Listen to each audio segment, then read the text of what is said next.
bluntly states, toxins are an enduring threat. We know for a fact we cannot defeat them easily, but we must confront them and face them boldly. We have a group of experts for whom we're very grateful. They've volunteered their time to inform and enlighten us as we explore this very critical subject. And I want to thank them for their participation today and their contributions they're making in this arena in their various forms and their daily capacity at work. So instead of listening to me go on, I think I'll turn it back to you, Tom. I look forward to hearing the solutions and the perspective from the experts that kind enough to give us their time to spend with us today. Well, thank you, Tom, for those comments and your continued involvement and leadership in this commission. We appreciate it very much. I'll now turn to Ken Weinstein, who will introduce and moderate our first panel. Ken? Thanks, Senator Daschle, and good to see everybody. Good to see you, Governor Ridge. Thank you for your comments. Yes, it's my honor to handle the first panel of experts who will talk about a number of dimensions of the issues we're dealing with today, including sort of the international dimensions of investigating the toxin threats, whether it's foodborne exposure, state-sponsored terrorism, state-sponsored assassination, terrorism, synthetic production, various types of warfare, the whole sort of scope of issues, and specifically how we deal with them across countries who are all trying to meet these threats in an integrated fashion. To do that, we have, say, a world-class group of 3 experts in front of us, and I'll sort of go down from left to right and briefly introduce each. Gregory Koblenz is an associate professor and director of the Biodefense graduate program at George Mason University's Schar School of Policy and Government. He's also editor-in-chief of the Pandora Report, which is an online newsletter that covers global health security issues. He's a member of the Scientist Working Group on Biological and Chemical Security at the Center for Arms Control and Nonproliferation in D.C. And in 2016, he briefed the UN Security Council on the impact of emerging technologies on the threat posed by non-state actors in regard to weapons of mass destruction. And his teaching and research focus on understanding the causes and consequences of the proliferation of nuclear, biological, and chemical weapons to state and non-state actors. So thank you, Dr. Koblenz, for being with us today. Next is Fanny Iwan. Very nice to have you, Dr. Iwan. She's a specialized officer with the Bioterrorism Prevention Unit at Interpol, which is the International Criminal Police Organization. Her mandate involves developing capacity building activities and producing resources for Interpol member countries to strengthen the multi-agency response to biological incidents. She's led a variety of different international efforts, including Operation Vector in Southeast Asia, which focused on establishing biological screening protocols at international borders. She's a biology expert for the EU Centers of Excellence and has worked with partner nations to perform technical evaluations of European projects regarding risk mitigation. She's also worked as a scientist in biosafety level 2 and 3 laboratories across the globe, and her academic research focused heavily on bacteriology and specifically in the investigation of drug discovery and resistance mechanisms in a long Latin word that I can't pronounce. So I'll leave that for her. And then last but certainly not least, Dr. James Giordano, who's the director of the Center for Disruptive Technologies and Future Warfare at the Institute for National Security Studies at the National Defense University. He served as Senior Scientific Advisory Fellow at the Strategic Multi-Layer Assessment Branch of the Joint Staff and the Pentagon, and a variety of other important positions in and out of government. He's a widely published author of over 350 papers on international scientific literature and numerous government reports. He completed his postdoctoral training in neuropathology and toxicology at Johns Hopkins and is currently completing a DPhil in political philosophy in Germany. So that gives a taste of the expertise that we have among the 3 of you, and we're greatly looking forward to your remarks. So whoever would like to start, I'll turn it over to you, and we can just go down the row. And then we'll ask you some questions. Thank you. Great. Thank you for inviting me to talk to you today about the threat posed by toxins and how the international chemical and biological weapons non-proliferation regime can be strengthened to counter this threat. The importance of this topic was dramatically illustrated by the recent revelations that Alexei Navalny was assassinated using a toxin called epitibidine that is derived from South American poison dart frogs, which are not found in the Arctic, where Mr. Navalny was imprisoned by Russian authorities for the last 2 years. Navalny had already been poisoned by Novichok and survived that in 2020, and was currently serving a prison sentence in a Russian penal colony in the Arctic. According to the group of European countries who discovered how Mr. Navalny was assassinated, quote, only the Russian state had the combined means, motive, and disregard for international law to carry out the attacks. In my remarks today, I will discuss the threat posed by toxins being used as weapons by states, how toxin weapons are controlled by the International Chemical and Biological Weapons Non-Proliferation Regime, and how that regime can be strengthened to reduce the threat posed by toxin weapons. To start, it's important to identify clearly what toxins are. There is, however, no single internationally accepted definition of what constitutes a toxin. I define toxins as toxic chemicals produced by living organisms, including bacteria, animals, plants, algae, and fungi, or synthetic analogs and derivatives of these chemicals that can cause death, temporary incapacitation, or permanent harm in humans, plants, or animals. Prominent examples of toxins include the botulinum toxin produced by Clostridium botulinum, cardiotoxin produced by cobras, conotoxins produced by cone snails, tetrodotoxin produced by pufferfish, saxitoxin produced by algae, aflatoxin produced by fungi, and ricin from the seeds of the castor oil plant. The potential number of harmful toxins is actually much longer than this list, which is illustrated by the fact that the toxin used to kill Navalny was not on a comprehensive list of toxins developed by the OPCW Scientific Advisory Board a few years ago. So how do toxins compare to chemical and biological warfare agents? Toxins are often considered both chemical weapons and biological weapons. Since they share some features of both types of weapons, they're sometimes called mid-spectrum agents.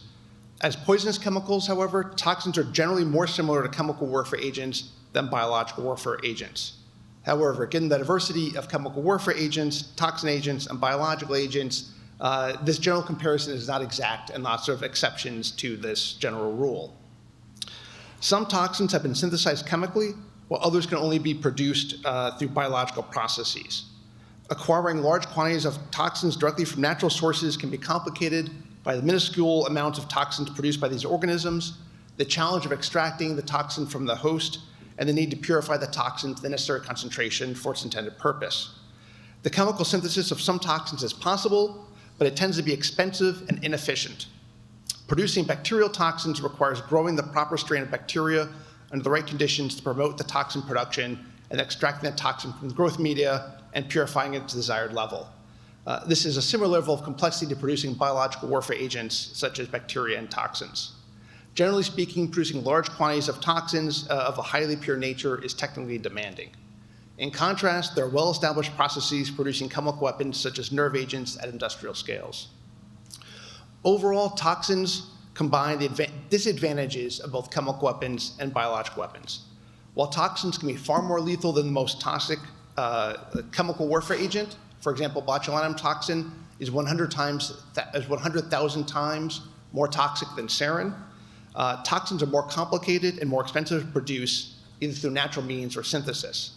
This means production of toxins on a scale large enough to support military operations is either impractical or uncompetitive when compared to chemical weapons. In addition, toxins have proven harder to weaponize than biological or chemical warfare agents, which also limits their military utility. These disadvantages matter less for small-scale attacks against individuals or small spaces, which is why these toxins have been sought after by intelligence agencies and by terrorist groups. How do toxins currently fit into the chemical and biological weapons non-proliferation regime? The development, production, stockpiling, acquisition, retention, transfer, and use of toxins as weapons, regardless of their means of production, whether produced organically or synthetically, is prohibited by the 1993 Chemical Weapons Convention and the 1972 Biological Weapons Convention. Under the general purpose criterion used by both treaties, the development, production, and possession of toxins in types and quantities that have no permitted purposes are prohibited. The prohibition contained in both treaties apply to toxins regardless of their origin or method of production. Following the recent revelation that Navalny was poisoned with a toxin, Russia has claimed that toxins are not covered by the Chemical Weapons Convention and therefore cannot be discussed by the Organization for the Prohibition of Chemical Weapons. This is completely and utterly false, and the Russians know it. The Chemical Weapons Convention list of chemicals subject to verification include 2 toxins, ricin and saxitoxin. One of the challenges facing the international chemical and biological weapons non-proliferation regime is posed by the multi-use nature of the materials, equipment, and facilities needed to research and produce toxins for scientific, commercial, and peaceful purposes, which are the same as needed to develop these toxins for offensive military applications. For example, while botulinum toxin can be a deadly weapon, it's also a popular way of removing wrinkles and has been approved by the FDA for treating more than a dozen other medical conditions. While the international legal prohibition against the development and use of toxins is clear and comprehensive, there are gaps and weaknesses in institutions responsible for verifying and enforcing these prohibitions, which create opportunities for states to exploit these gaps for the development and use of toxin weapons. Where the Chemical Weapons Convention and Biological Weapons Convention differ is their institutional capacity for determining the intent behind dual-use activities and facilities and verifying compliance of states with these prohibitions. For example, the Biological Weapons Convention lacks a verification system of any kind. The Chemical Weapons Convention does contain elaborate verification provisions, and as I mentioned, does cover ricin and saxitoxin on its list of chemicals subject to verification, but the OPCW has focused primarily on verifying traditional chemical weapons development and production. The use of toxins is also prohibited by the Geneva Protocol, the Chemical Weapons Convention, and the Biological Weapons Convention. And the use of toxins in an armed conflict could constitute a war crime or a crime against humanity, which could be subject to jurisdiction by the International Criminal Court. In the history of toxins of weapons, we've seen a wide variety of toxins pursued by a number of states for use as potential weapons since World War I. But toxins have failed to be widely adopted for other military or clandestine purposes. Even among military or clandestine programs that conducted research and development on toxins, toxins have been used less often on the battlefield or for assassination purposes than synthetic human-made chemical weapons. Since World War I, approximately 25 countries have a chemical or biological weapons programs with a military focus. Of these countries, only 4 have actually produced a toxin-filled weapon. Since 1946, 16 countries have sought to develop and use chemical and biological agents as part of a clandestine program for assassination or sabotage operations. 8 of these countries are known to have chosen specific toxins, but only 5 or 6 are believed to have used them in a handful of cases. While chemical and biological agents, including toxins, have been attractive to intelligence security agencies due to the promise of conducting clandestine attacks and avoiding attribution, developing and using these agents effectively is technically demanding and operationally complicated. As a result, the use of toxins for these purposes is relatively rare compared to more conventional methods. However, it's worth noting that the Soviet Union and Russia have been the most prolific use of poisons, and within the Kremlin, the Putin regime has been the most avid advocate of using chemical and toxin weapons for these purposes. Among the current threats posed by toxins, Russia poses the greatest current threat, followed by China, and then Iran, and then North Korea.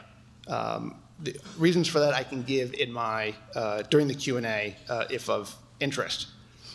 Let me also highlight the future threat posed by toxin weapons, which is being driven, I believe, by 2 trends: the rise in authoritarianism and advances in science technology.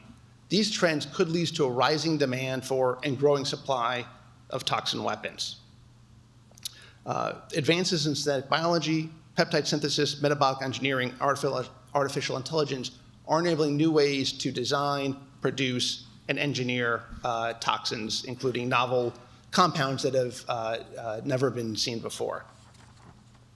The Harvard biochemist arms control pioneer Matt Messelson has warned that a world in which these advanced biological technologies are widely employed for hostile purposes would be a world in which the very nature of conflict is radically changed. There could lie unprecedented opportunities for violence, coercion, repression, or subjugation. According to the former director of research at Freedom House, we're currently experiencing the golden age of transnational repression. Over the last 10 years, there's been a clear trend of more states targeting more dissidents and activists in more countries in more aggressive ways. As I've written about previously, the future threat posed by chemical and biological weapons, including toxins, may be less as weapons of mass destruction and more as a tool of mass coercion. Would the Arab Spring have turned out differently if the leaders of Egypt, Libya, Syria, and Tunisia had access to the aerosolized opioid that Russia used to end the 2002 Moscow theater siege? The widespread use of lethal, non-traceable poisons or fast-acting incapacitating agents by authoritarian regimes in geopolitically important countries that undermine democratization, I would argue, poses an equally serious threat to US national security as traditional large-scale military, chemical, and biological weapon programs.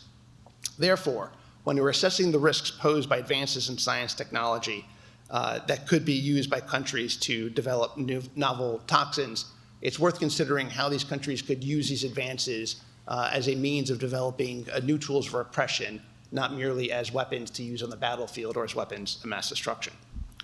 Thank you for your time. I have a long list of policy recommendations for strengthening the international chemical and biological weapons non-proliferation regime that I'd be happy to discuss during the Q&A. Okay, thank you. Dr. Yuan? Thank you for inviting me to present a global law enforcement perspective on the current threat posed by toxins in relation to non-state actors, the challenge to investigating biological incidents, and some of the work Interpol is conducting to support its membership in that area. The threat of toxins has been persisting either directly for their potential use as weapons for terrorist and other criminal purposes, or for the risk they pose to first responders and frontline officers when conducting their routine duties. However, the threat posed by toxins appear to be globally increasing, with incidents being reported linked to violent extremist groups, lone actors, and individuals using them to self-harm, homicide, or animal poisoning, and even for narcotics purposes. Recent examples include the foiled alleged terrorist plots to use ricin against civilian populations in Germany in 2018 by a lone actor, and more recently in November 2025 in India. At the other end of the spectrum, the strychnine poisoning of dogs in Spain is under prosecution, and the 2025 Erin Patterson case resulted in a life sentence for killing 3 people with death cap mushrooms during a family luncheon in Australia. All those cases are affecting law enforcement. In addition to its perceived increase, the toxin threat is evolving. While in the past, reported incidents were almost exclusively involving toxins listed on the OPC scheduled list of chemicals, such as ricin and heparin, increasing reports and investigations are launched for incidents involving more varied and less well-known toxins, as was discussed by Greg. The evolution of the biological threats had prompted Interpol to review its list of biological agents and toxins of concern for animal and human population in 2024, and led to the list of toxins featured in that list to grow from 5 to 16, and include toxins from bacteria, fungus, plant, and animal sources.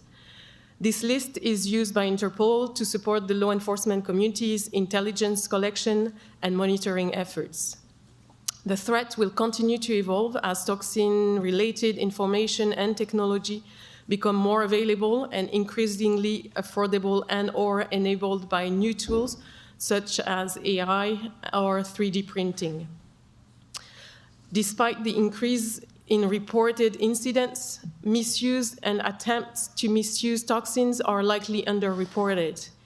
In countries where accidental exposure to a specific toxin is known to occur, it is likely that some cases are not investigated and pass off as accidental. And where exotic toxins are involved, in absence of indicators of foul play, Looking for and finding traces of the incriminated toxin adds to the challenge, as signs and symptoms are usually non-specific. Underreporting is even more likely in the agricultural sector, where awareness about the potential for use of toxins for agrocrime or agrotourism among those health professionals is usually low, and poisoning cause may be ruled as unknown.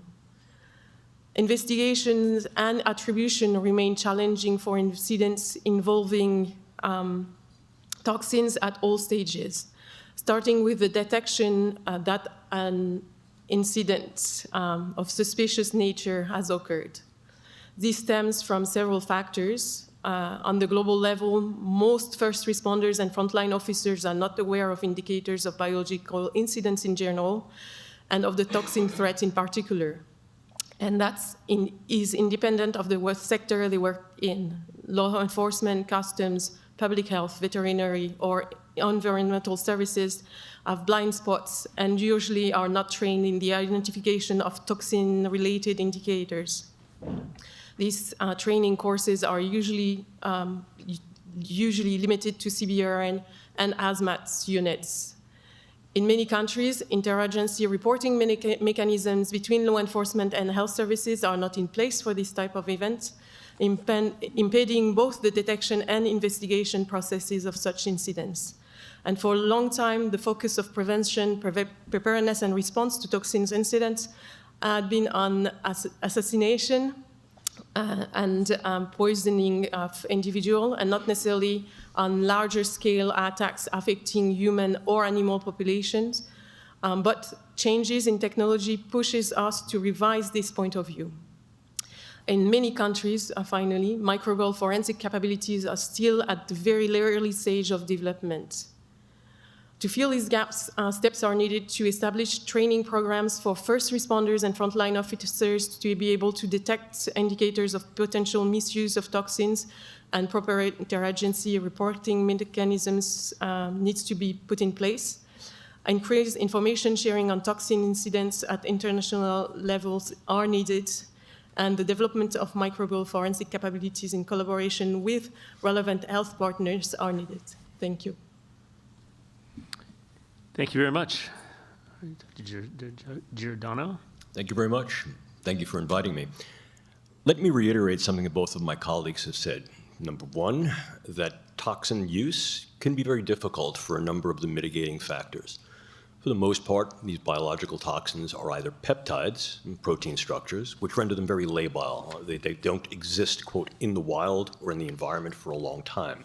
They can degrade.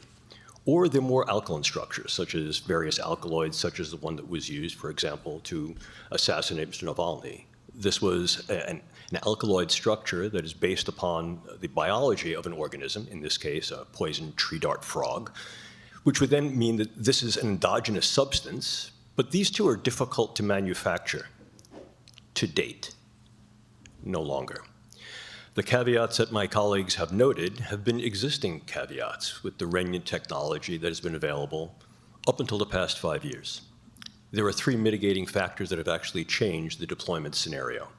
First, understand these are not weapons of mass destruction any longer. The amount of resources necessary to create the volume of toxins that could elicit a mass destruction episode would be Herculean, I agree.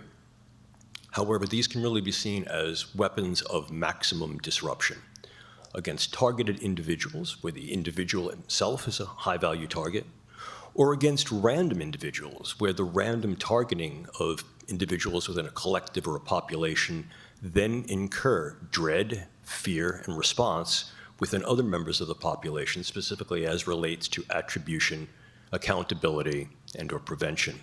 In other words, these things can be used cryptically, very, very low doses and in low volumes. We don't need a factory to create these. Rather, what we need is specificity. The current technology that is available through the use of synthetic biological methods, gene editing methods, synthetic printing methods, artificial intelligence and machine learning render these tools relatively affordable, accessible, and effectable, not only by state actors, but by state actors working through proxies, by non-state actors, and increasingly via infiltration of do-it-yourself communities.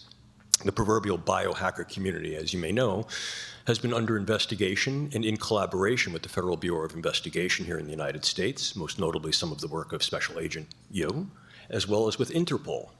And it's not that these organizations are inherently problematic or nefarious, but rather their penetrability to nefarious actors render them rather vulnerable. So what we're seeing is three factors interacting. Number one, that current technologies, emerging technologies in the biological sciences that are widely used in university infrastructures and research settings, makes the capability to be able to produce, utilize, and even acquire toxins somewhat more facile. Number two, many of these toxins are available direct to consumer with regard to individuals who are working in academic and research facilities.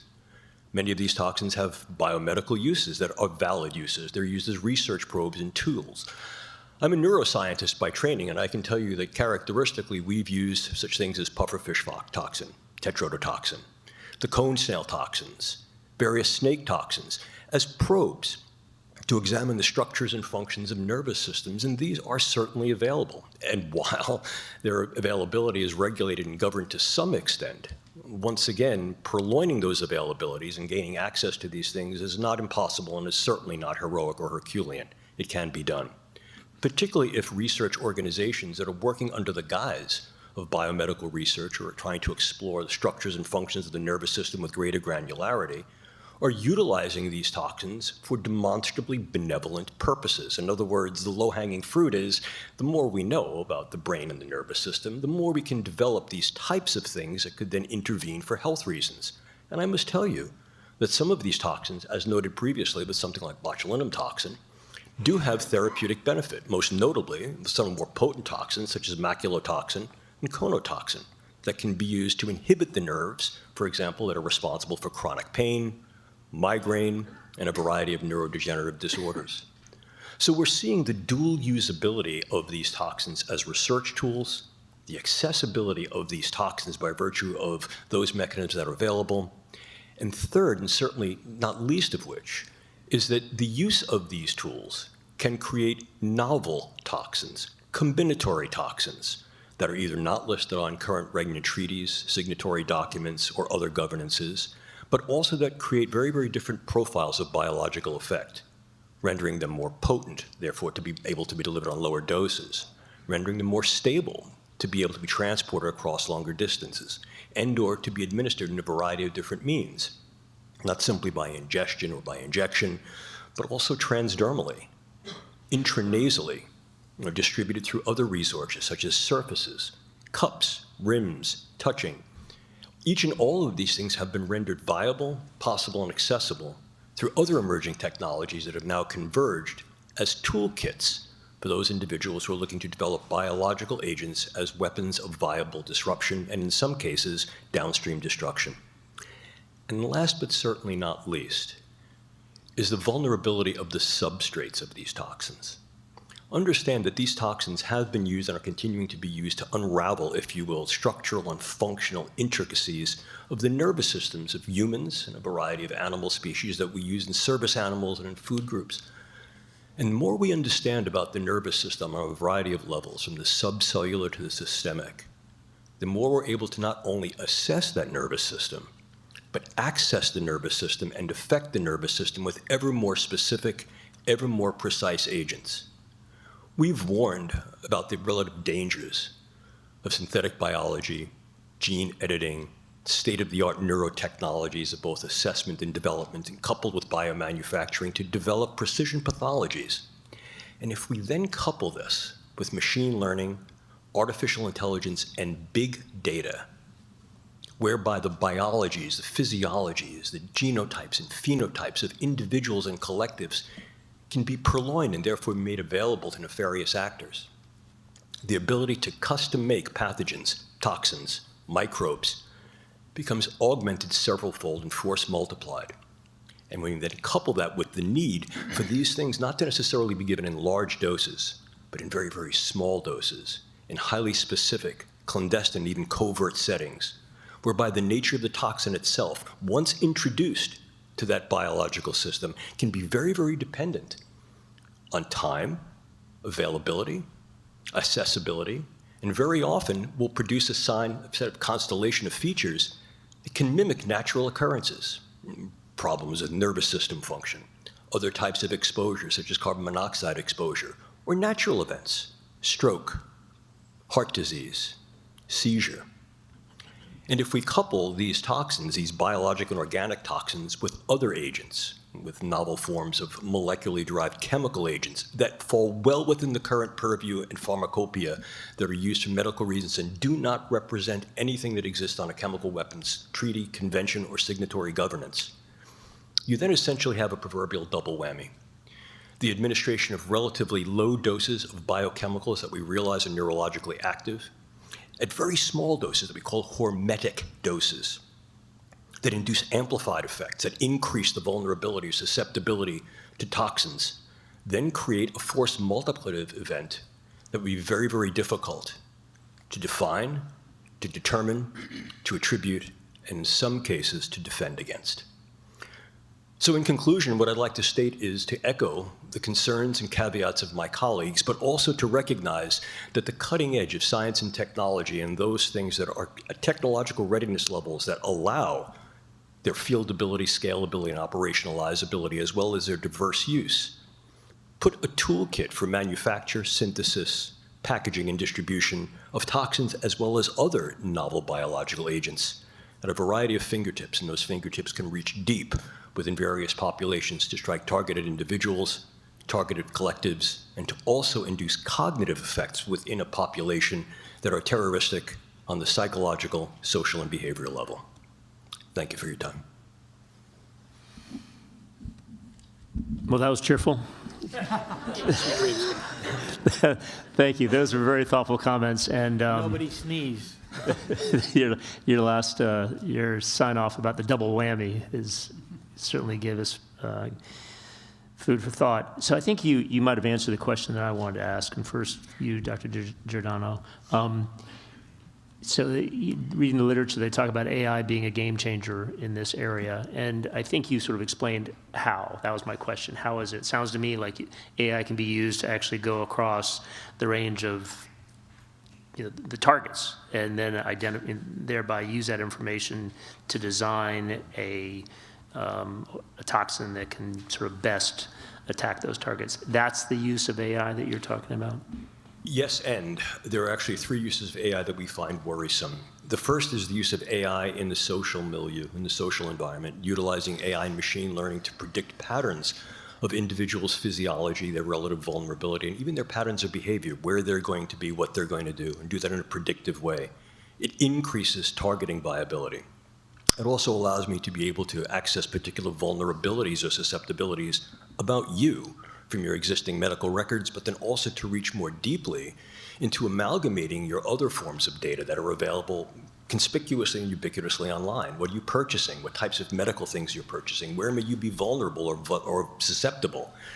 And where are you? Where are you moving? How are you moving? And why might I be able to target you in particular cases and do so clandestinely or covertly? Point number one.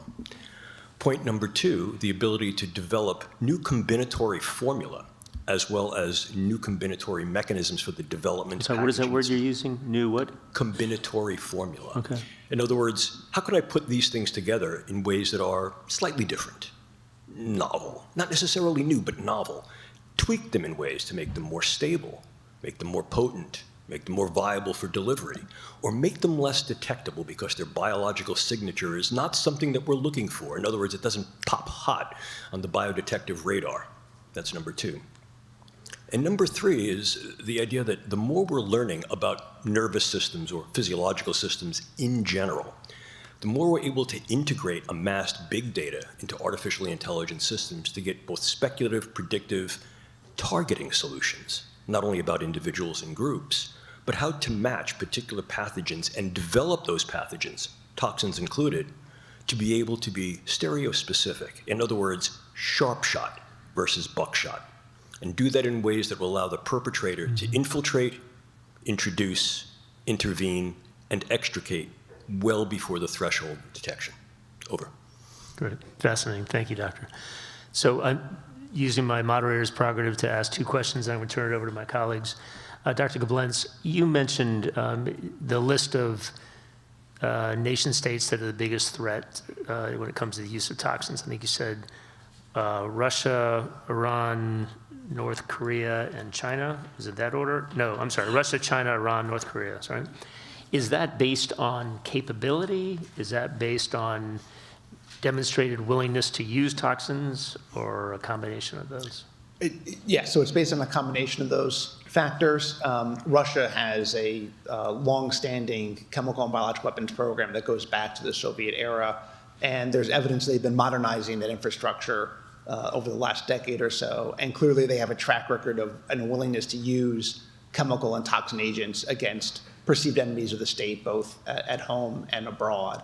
So in terms of a country with the largest capability and willingness to use these capabilities, that's why Russia is at the top of my list. In the case of China, there is a good deal of research being done by military medical research institutions of a dual-use nature and a range of toxins that have raised concern in the U.S. government, for example, about what are the potential weapons applications of those toxins.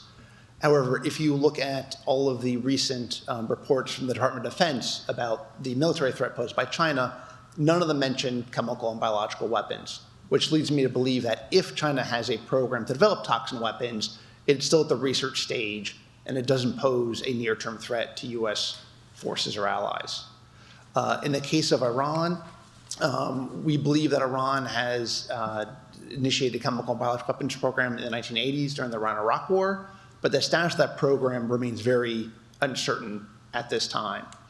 The U.S. has stated explicitly that it finds it hard to differentiate the dual-use activities occurring in Iran with toxin research and production from whether it is purely for public health and biodefense and commercial purposes, or it's being done for purposes that are prohibited by the Biological Weapons Convention. And so there's this admitted ambiguity about what the intention is. But again, we are concerned about the capability, and Iran's sponsorship of terrorist groups around the world is clearly part of that concern as well.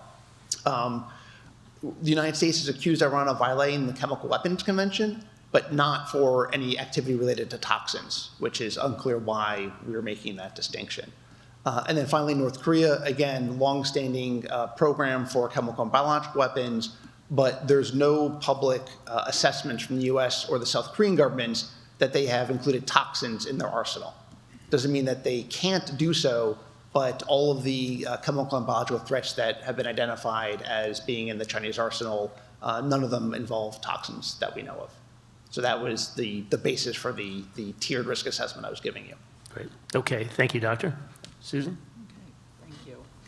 Dr. Ewan, when Interpol is involved in investigating suspected toxin incidents, what are the most common failure points you see across the member countries in the first 24 to 72 hours of doing such an investigation, whether it's the scene control, the sampling strategy, chain of custody, or information sharing? Can you just tell us how you work and what are the challenges that you see in these type of investigations? So, well, the main failure point,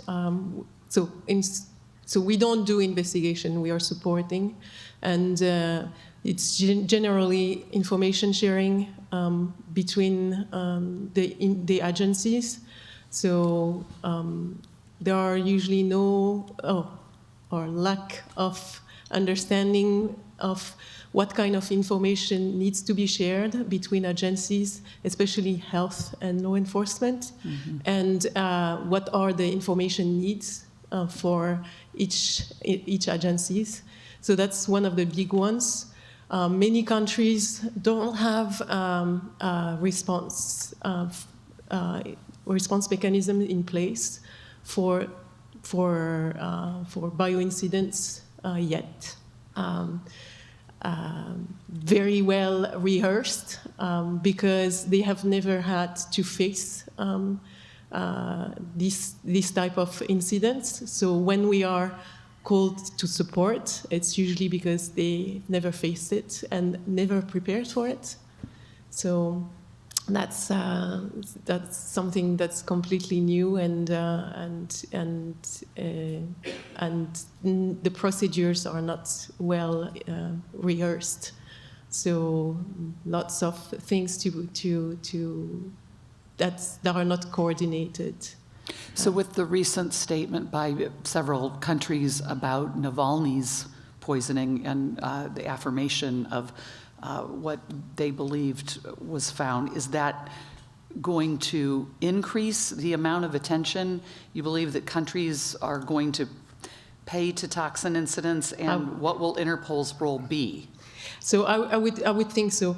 We've already been called. So the EU has stepped up their preparedness efforts for toxins. They've launched a group, biotoxin expert group last year, to increase preparedness to respond to biotoxin incidents. And so from their side, there was already some steps being taken, and we've seen already other countries being interested in stepping up their preparedness. But that statement is probably going to raise interest for countries that have not the same level of preparedness. So for us, that will mean probably more requests for support in providing capacity building in both crime scene management, but also strategies to process and examine evidence that are contaminated with toxins, and how to deal with microbial forensics. Thank you. Thank you. Senator? Well, I join my colleagues in thanking the panel for an extraordinary presentation, or set of presentations. I think of the anthrax attack 25 years ago and the somewhat limited scope of that threat. A few Senate offices, a post office. My friend Tom Brokaw was affected by it. But it had profound consequences in terms of our response in law, in policy, organizational, research, resources. I see the threat as exponentially greater today than it was 25 years ago, and your presentations have all confirmed that. I would be curious if you could, I'm trying to appreciate more the magnitude and the likelihood of a threat today, 25 years later. And I would ask each of you if you could describe what you would consider an example of a worst-case scenario and the degree to which you believe we have the capacity to deal with that today. And if not, what is the one thing you would recommend to accommodate the need to address it effectively? And let's start with you, Dr. Gordino. Thank you. So I'll provide two because I think that they're complementary and reciprocal. The first is where a particular individual, a high-value individual, a political figure, a military leader, is taken into a conference, is taken into some meeting, and is incapacitated within that meeting. Incapacitated by a toxin, a very, very low dose, such that the incapacitating event seems to be a natural event, a seizure, a stroke, a heart attack, respiratory failure, some constellation of all of the above. And as a consequence of that, that then renders that individual vulnerable, renders their chain of command vulnerable, and certainly may also send a rippling effect across that population. Now this individual is down. What do we do? Two things can occur. Number one is something called heroic rescue, so that now we saved your individual, and there's some level of at least implicit dependency that goes along with that. And number two is, what is the effect of essentially decapitating or impairing that capitative head on what would be the followers? This is sometimes referred to as dealing with the shepherd to disrupt the flock. And each and all of those could be very problematic scenarios because, as my colleagues have alluded to, detection, attribution, and then retribution, and the responsibilities that go along with that would be very, very difficult.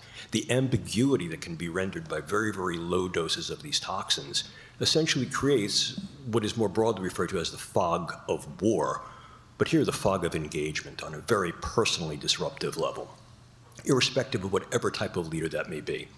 Now let me give you the other case scenario. Disrupting the flock to be able to essentially disempower the shepherds. Now I may use a toxin at very, very low doses with very select individuals, but I do this in such a way that it's strategic and sentinel. Some individuals in Seattle, some individuals in Houston, some individuals in Minot, North Dakota, a few individuals in Hartford, Connecticut. And they're all coming down with this constellation of signs and symptoms, perhaps morbidly and not necessarily mortally. And then I, as the perpetrator, use a virus, not a biological virus, a communicative virus, and I take attribution. And I say that the threat is larger. I've infiltrated the food supply, the water supply, your household supply. There are trucks that we're going around every neighborhood and we're dispersing this aerosolizable. You see the effect there. Now what ends up happening is people begin to fear, dread. They see the threat everywhere. They create a paranoia. They go to their local officials, their public officials, and they demand answers. Public officials have no answers. They don't even recognize something's been done. I come back online, I say we're going to do more. And I may do more, but what I actually wait for is the psychogenic and sociogenic response. I wait for the panic to hit in. And then I come back online and say, yeah, we're going to do this at our discretion. Individuals go to their political public figures, they go to public health and they say, help us. We don't know what to help you with. I've fractured the fiduciary that exists between the polis and those political agents that are there to protect that polis. And once I engage that vulnerability, such that they're then able to harness resources, services, time, and they're distracted, well, I've waved a hand here that can actually be a very minimal biological strike with a hugely ampliative cognitive effect, and that may render vulnerabilities that are far more destructive downstream. So you've given me the scenario. I take it from your answer, eloquent and powerful answer, that institutionally we're not prepared for that kind of threat. What is the one thing you would recommend, if there is one thing, above and beyond anything else? To your first comment, sir, I believe that we are mobilizing particular mechanisms of detection, deterrence, and defense. But in a forum such as this, an open forum, those types of discussions would best be held within a sensitive classified information facility. Obviously, that level of preparedness is not something we'd want to communicate to our peer competitors or adversaries. But I think writ large, what becomes more important is an increased understanding on a variety of levels, from public to the political, from the military to the mundane, that these things exist, not as science fiction, but as science fact. And that a whole of nation approach is what's going to be necessary to mobilize the resources necessary to do the readiness research to be able to stand within a posture of preparedness. Thank you. Dr. Irwin or Dr. Koblenz, do you want to add anything to that? Sure. Different scenario, a different response? So I think there are several, unfortunately, worst-case scenarios one could come up with. And again, looking at the range of ways that chemical and biological toxins have been used historically, but taking advantage of advances in technology. So, for example, the infiltration of a heat-stable toxin into the supply chain for food or medicine that could cause not only mass casualties, but also maximum disruption to a society. The use of a novel toxin that's easily administered to a target that has delayed effects but mimics a neurodegenerative disease that could be used as a way of silently silencing critics of a regime. And then other applications of toxins that would enable a large-scale incapacitating effect that would enable an aggressive state to pacify a population without having to engage in large-scale ground warfare. And you can think of several particular scenarios where that would be of interest to certain countries. So I think, unfortunately, there are a range of potential ways that existing interests in these types of weapons can be married with new technologies, come with new modes of employment, and that requires, I think, a very broad-based set of strategies to prevent and detect and defend against, and then do the attribution if those things ever do emerge. So just to, and in the interest of time, I don't want to belabor this, but if there is one thing we ought to focus on to address scenarios as you've described them, what would the one thing be? I know that's kind of an unfair question because there are many things we have to do, but if you had to prioritize, what's the most important? I think I would focus at the international level in order to ensure that there's a shared understanding about the dangers of the misuse of chemistry and biology and advances in other emerging technologies that can have truly catastrophic consequences for countries if these things are used either by states or non-state actors, as a way of building support for stronger efforts at both the international level and the national level to put in place the policies we need, again, for the kind of prevention, detection, and defense. Again, Thank you. there's more, but that's what I can do for now. I've exceeded my time. Thank you. Well, thank you all for your testimony. And just, Dr. Giordano, your last example of fear, reminds me of what happened here in D.C. in the mid-'90s with the shooter out of the back of the car, and how people literally, I mean, I was one that when I filled up my car with gasoline, at the gas station, I hid behind my car because that fear was rampant. And we had, remember my son's 5th birthday, we actually had volunteers. They played football, and we had volunteers looking for white vans that may go down Russell Road where I lived. So you can see how that would really penetrate the nation, let alone a community. Couple questions I have, Dr. Iman. I'd be interested in if you could tell us precisely what was Interpol's role in the case in India that was highlighted? When were you called in?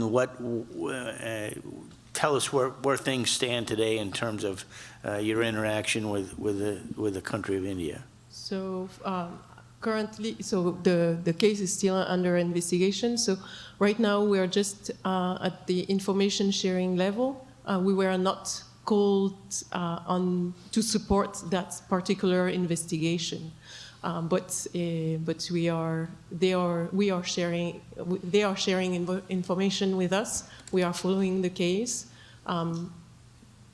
There is no obligation from any of our member states to ask for support. We are proposing it, and if they need it, we offer it.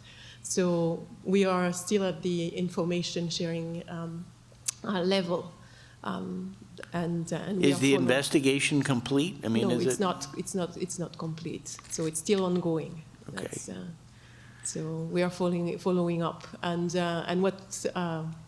what we are encouraging is that we are foremost in information repository for our members, and we are encouraging our membership to share information and intelligence about all those incidents that are occurring, so that we have collectively a better understanding of what are the challenges that we are facing, what are the trends across the world around bioincidents, but in these cases about toxins incidents.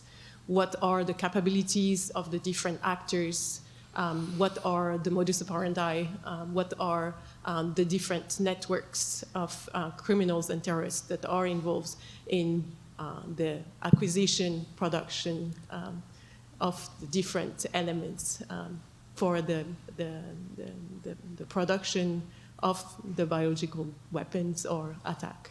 So that's the support that we are providing in this instance. Thank you. And Dr. Koblenz, you made certainly the case that toxins are included on the international forum. So what is your crystal ball? I mean, I don't think a lot of people thought that Navalny was going to actually emerge alive from the Russian penal system.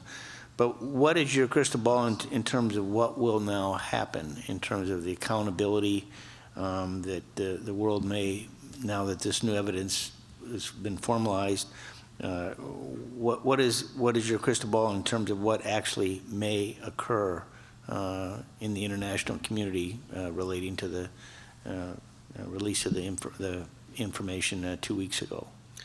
So the European countries that revealed that information a couple weeks ago are going to be presenting at least some of that evidence at the OPCW meeting in a couple of weeks.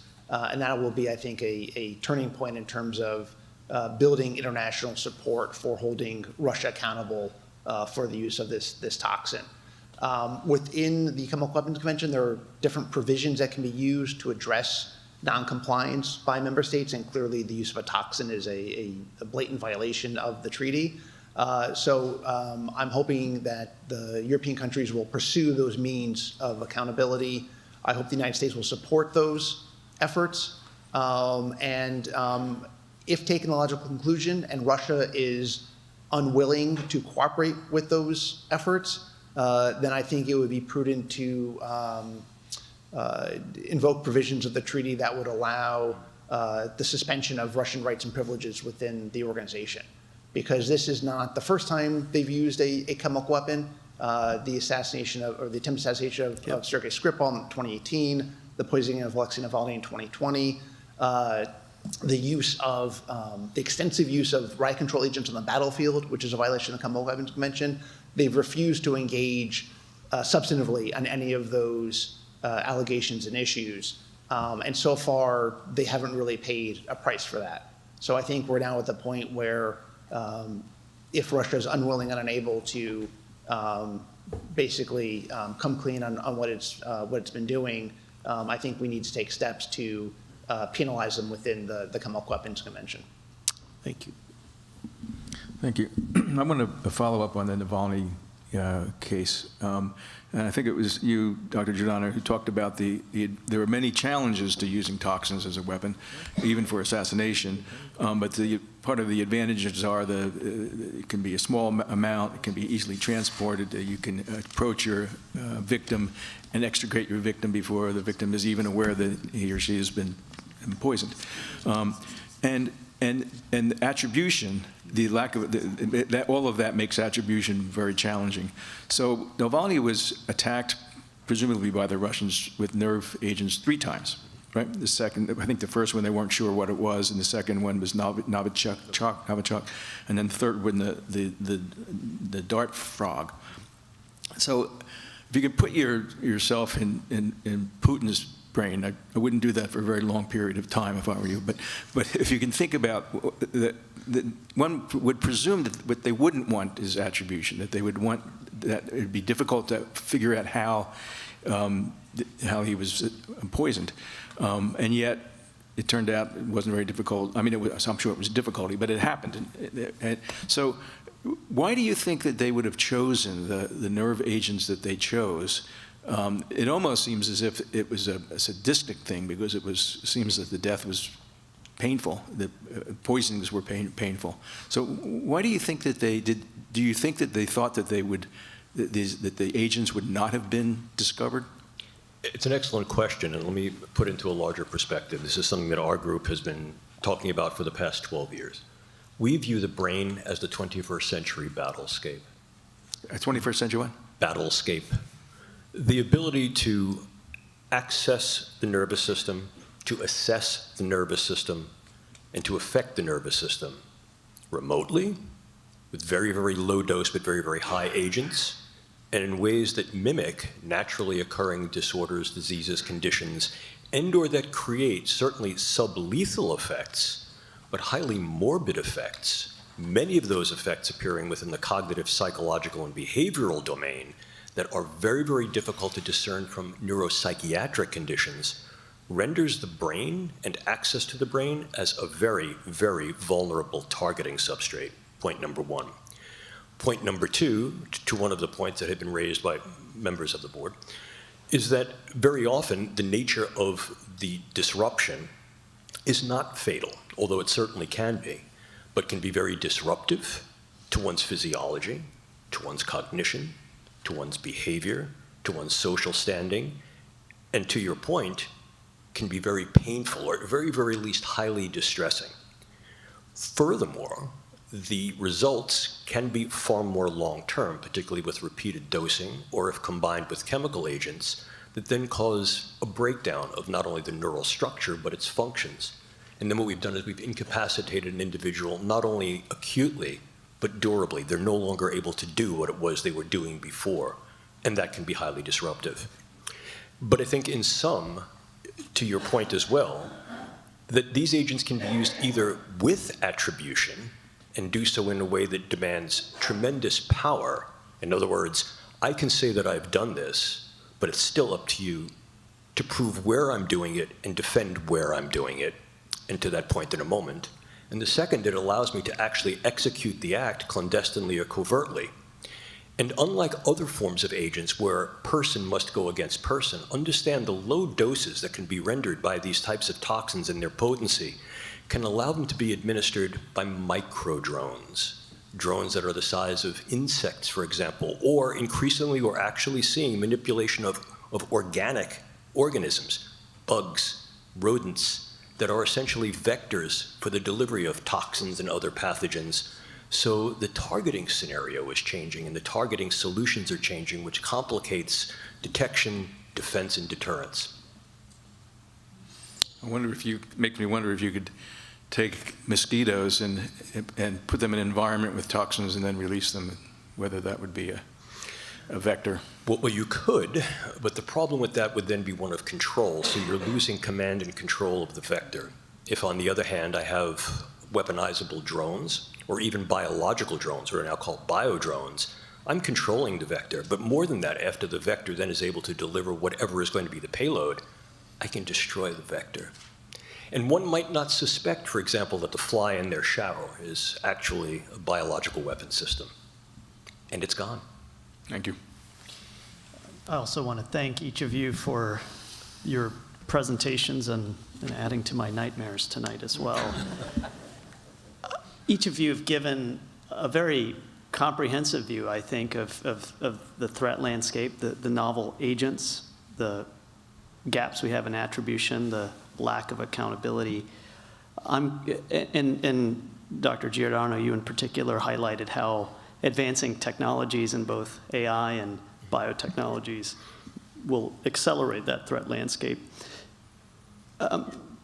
Those same technologies could be used to actually enhance deterrence, detection, and response. And I'm curious if you wouldn't mind going in turn, paint that scenario for us. What does the opportunity look like years from now to leverage those technologies to actually enhance, again, detection, deterrence, and response? Yes, sir. I mean, specifically to the point, you may recall that it was during the United Nations General Assembly that President Trump had made the announcement that there's going to be incentivization of utilizing artificial intelligence systems to be able to surveil, to ascertain, and to allow at least some level of assurance and governance of adherence to biological toxins, weapons conventions, and chemical weapons conventions. And I think that's intuitive and insightful. In other words, those tools of utilizing big data across a variety of different realms of data, types and scopes of data, coupled with the computing power of machine learning, decision technologies, and AI, afford, I think, a deeper, more insightful, as well as more focused forms of surveillance, insight, and that then allows governance early on. Because the need here is to look further upstream, if you will, not necessarily just looking at the products of what a particular laboratory or group is making, the deliverable, but what are the substrates that they're using? What are the processes that they're engaging? What is the tacit talent that is being brought into those laboratories? What resources might they have, not only at that laboratory, but with others to be able to then assemble these things ex situ, off-site? So I think AI can provide a wonderful set of mechanisms, a toolkit to allow that level of surveillance which can then inform intelligence operations and interdiction operations to be far more focused of where they need to look and where they need to direct their resources. But to your point, that's also a double-edged blade. Our peer competitors and adversaries have similar artificial intelligence tools, and what we're beginning to see is a conflict of AI versus AI, spy versus spy, if you will, where our AI is surveilling what they're doing to be able to ascertain what they're doing in laboratories with regard to compliance to these treaties, and their AI is surveilling our AI, surveilling their work, which then may allow them to sidestep or undermine those level of surveillances, inclusive, for example, of bringing things into the commercial realm where any type of AI surveillance could constitute violations of intellectual property. So commercial veiling represents an area that is still very, very tenuous, and I think one we need to explore in somewhat more detail to be able to allow that level of surveillance and perhaps interdiction. We are using large language models for detection and monitoring of biological incidents. That's something that's an AI as part of our intelligence systems in the BioTracker, which is our platform for Interpol's platform for biological incident intel collection and information sharing, and that's one tool, one of the tools that is supporting our membership. And we have to adapt and be innovative as law enforcement to as you said, to counteract and prevent this, or to keep pace with the innovations on the bad side. Part of what Interpol does is try to come up with innovative solutions, work with groups in looking at what are the threats and coming up with solutions. We can't do it as just with the law enforcement community, so we have to work with partners, both in the private and public sectors, looking at what are the innovations that will be necessary to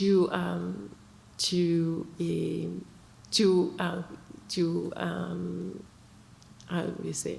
I'm losing my words. To face and try to anticipate those upcoming threats coming from AI, coming from synthetic biology and other technologies that are cross-cutting with biotechnologies. So lots of work to be done. So last year, the OPCW actually held a major international workshop on how to harness AI for advancing the treaty. And I think there are a lot of potential applications for using not just AI, but other advances in synthetic biology and other fields, platform technologies, to accelerate development of medical countermeasures, to improve detection and diagnostics, which obviously plays into any kind of public health or medical response, as well as attribution. But the reality remains that those technologies are only as useful as kind of the brick and mortar capabilities we have to implement them. So right now, for example, there is no network of laboratories in the world that are set up to detect toxin agents. Individual labs can do so, but there is no network, no system to ensure that there is a network of these labs ready and able to analyze samples as soon as they are found and submitted. And maybe this accounts for why it took 2 years for the identity of the poison used to kill Navalny to be identified the way it was. The OPCW is in the process of setting up such a network, but it needs to be done. And once that network is in place, it can then harness these technologies for detection, diagnostic, forensic purposes And I think it will actually generate the demand for those applications, which would go a long way to increasing the risks of any potential state or non-state actor from thinking that they get away with an attack. That'll be much less likely if they know that there is a network of laboratories that are prepared to do these kind of very sophisticated analyses very quickly and determine who the perpetrator was. Thank you. Okay, Governor Ridge, do you have any questions for the panelists? I want to thank this extraordinary panel for their contribution to our discussion today. I'm just thinking back at my own time in the military. Could you tell me whether or not an adversary could use these toxins on a battlefield without adversely affecting themselves? Can it use be limited, or would they have to take other precautions for themselves in order to use this in a traditional warfighting scenario? If I may, let me start that answer. In short, the answer is that these toxins and other forms of novel agents render a high usability to the aggressor for the very reason that they can be administered at a distance, at very, very low doses that are highly potent, to be able to take out what might be military leaders or key military installations, or at least disrupt those military installations, and in that way demand increased resource and service use to be able to care for those individuals who are incapacitated. And they can do so in a way that the necessary precautions taken by the aggressor represent things that are characteristically just found in the usual equipment bag based upon the ways that these new toxins and these agents can be packaged, stored, and delivered with very low risk to the perpetrator and very, very high risk to the target. Okay, very good. Thank you. Do you think we're at that point now where that, given you've identified 4 potential adversaries that are in the process of working on their potential use, that this is something that our military is paying attention to? Is it in terms of protecting our soldiers in the field? Let me jump in real quick, and then I want to defer to my colleagues. We're working on a program called HOPE, which stands for Health, Operational Protection, and Enablement. Right. And within that, what we recognize is maintaining the health of our warfighters means operationally protecting them against any and all risks, threats, and identified harms.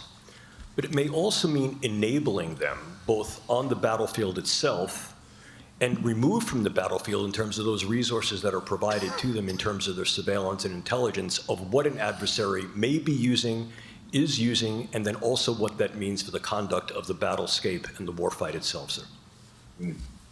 I appreciate that. Thank you very much. Yes, sir. I can't really talk about as military operations as Interpol, but our army personnel can be targeted and have been targeted by non-state actors, including attempts to use toxins against them through poisoning of food or water. So that's a known threat, and investigations in that case are always complicated in some countries. So that's all I have to say on that point. Unfortunately, our defenses against toxin weapons lag behind traditional chemical warfare agents and biological pathogens because those threats have been seen as more prominent and received higher priority for development of medical countermeasures. In addition, it is more challenging to develop countermeasures for toxins because they need to be optimized and specialized for each individual toxin. And there is a very long list of potential toxin threats that need to be considered. So hopefully the recent events will kind of raise awareness of this threat space and we'll promote some more work on developing these countermeasures. But right now, there's definitely more vulnerabilities there than there are in the other spectrum of chemical and biological threats. Good. Appreciate your answers. Thank you very much. Asha? Just one question. Greg, you were talking about, or you reminded everybody that Russia has come forward and denied any wrongdoing under the rules of the OPCW. Do you think that one of the reasons they're doing that is because of because it's easier to implement penalties under the OPCW as opposed to something like the BWC? Yeah, this is a very kind of typical but clever Russian tactic to use diplomatic maneuvers to create space for itself, because it knows that at the OPCW, if there are votes held at the Executive Council, Conference of State Parties, they will lose. And they've lost many of these votes along the way. So they know that they're diplomatically vulnerable in that organization. They used to have a seat on the Executive Council. They've been voted off the last several cycles because other countries at OPCW have gotten fed up with Russian lies and disinformation about Novichok's, about use of riot control agents and invasion of Ukraine. In contrast, in the BWC context, that treaty relies on a consensus-based decision-making process, which means that any one country can veto any new initiative underway. And this is something that Russia has used regularly to derail things they didn't like within the treaty. So I think they are, the fact that they are trying to avoid discussion of this at the OPCW shows they know how guilty they are, and they're trying to avoid being held accountable for this. So this is a time when I do think the United States and its allies need to hold Russia's feet to the fire and hold them accountable for this latest violation of the treaty. Mm-hmm. Okay, thank you. Rachel, Scooter? Anything for you? Okay. So I think we're at the lunch hour, correct? We are going to break for lunch, and we will reconvene with our second panel at 12:40, promptly, hopefully. Thanks very much. It's great.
The Bipartisan Commission on Biodefense presents Germ Warfare, a very graphic history, written by Max Brooks, narrated by James Lewis, with special guest performance by Erica Lewis.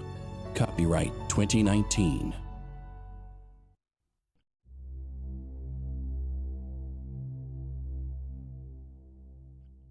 They are everywhere.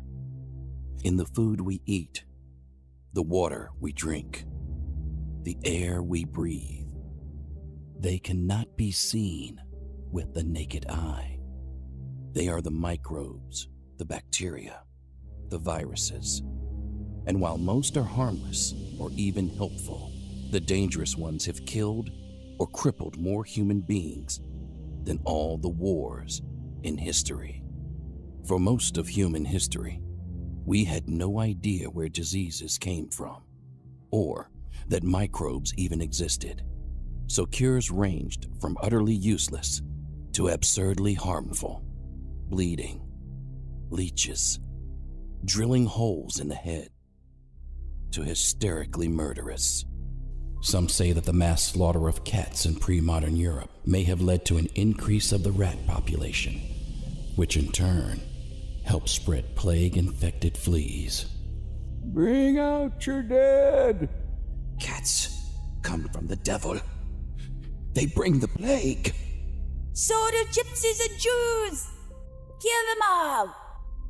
Even when humans discovered the microscopic world, Antony van Leeuwenhoek.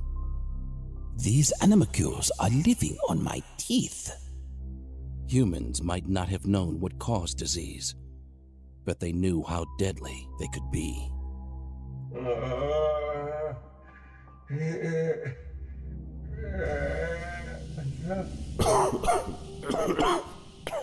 Pray infection doesn't set in.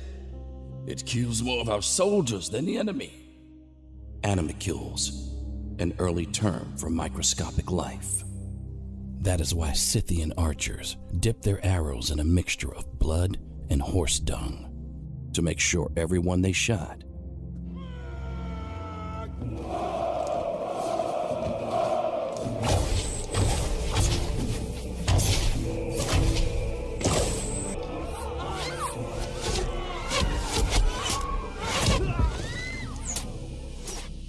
became infected.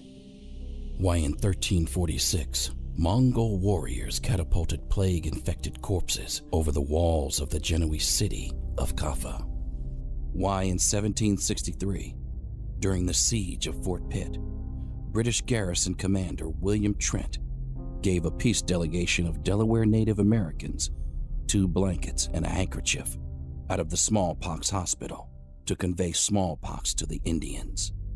It is unknown how effective this biological attack was, because the Delaware Indians were already suffering the ravages of European smallpox. Why in 1864, during the American Civil War, Confederate sympathizer Dr. Luke Pryor Blackburn volunteered at a yellow fever treatment hospital in Bermuda.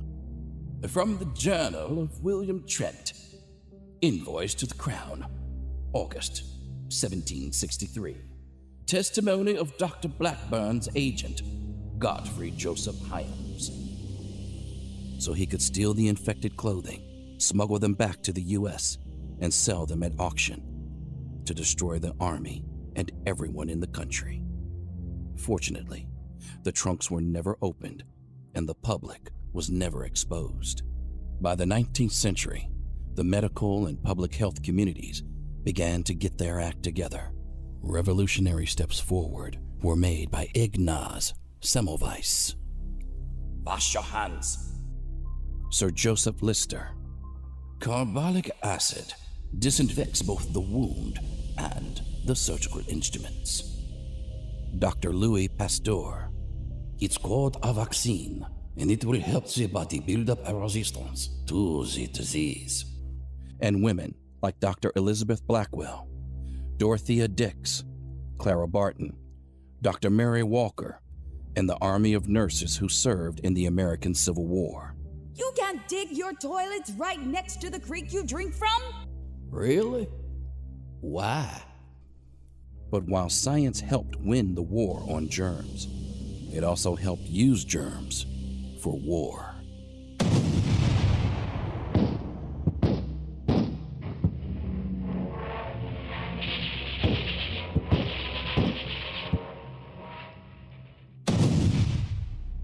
World War I, 1914 to 1918, saw the widespread use of submarines, airplanes, machine guns, poisonous gas, and germs. Many countries experimented with microbes, including Imperial Germany. Unlike previous guesswork, it was based on hard science, using fact-based research to grow weaponized bacteria. Pseudomonas mallei. Anthrax. Horses were the primary target of the attacks because most of the world's armies depended on them for transportation. During the war, Germany embarked on a global campaign of biological sabotage, attempting to infect animal populations in Finland, which was still part of Russia, France, Argentina, and the USA. German saboteurs even set up their own biological weapons plant in the basement of a home in Silver Spring, Maryland. Finished? Almost. While it's hard to know how effective this program really was, it scared the world's leaders into including germs in the 1925 Protocol for the prohibition of the use in asphyxiating, poisonous, or other gases, and of bacteriological methods of warfare. Not all nations ratified the Geneva Protocol at the time, including the rising power of Imperial Japan. Under the leadership of General Shiro Ishii, Japan conducted the largest, most lethal germ warfare campaign the world has ever seen.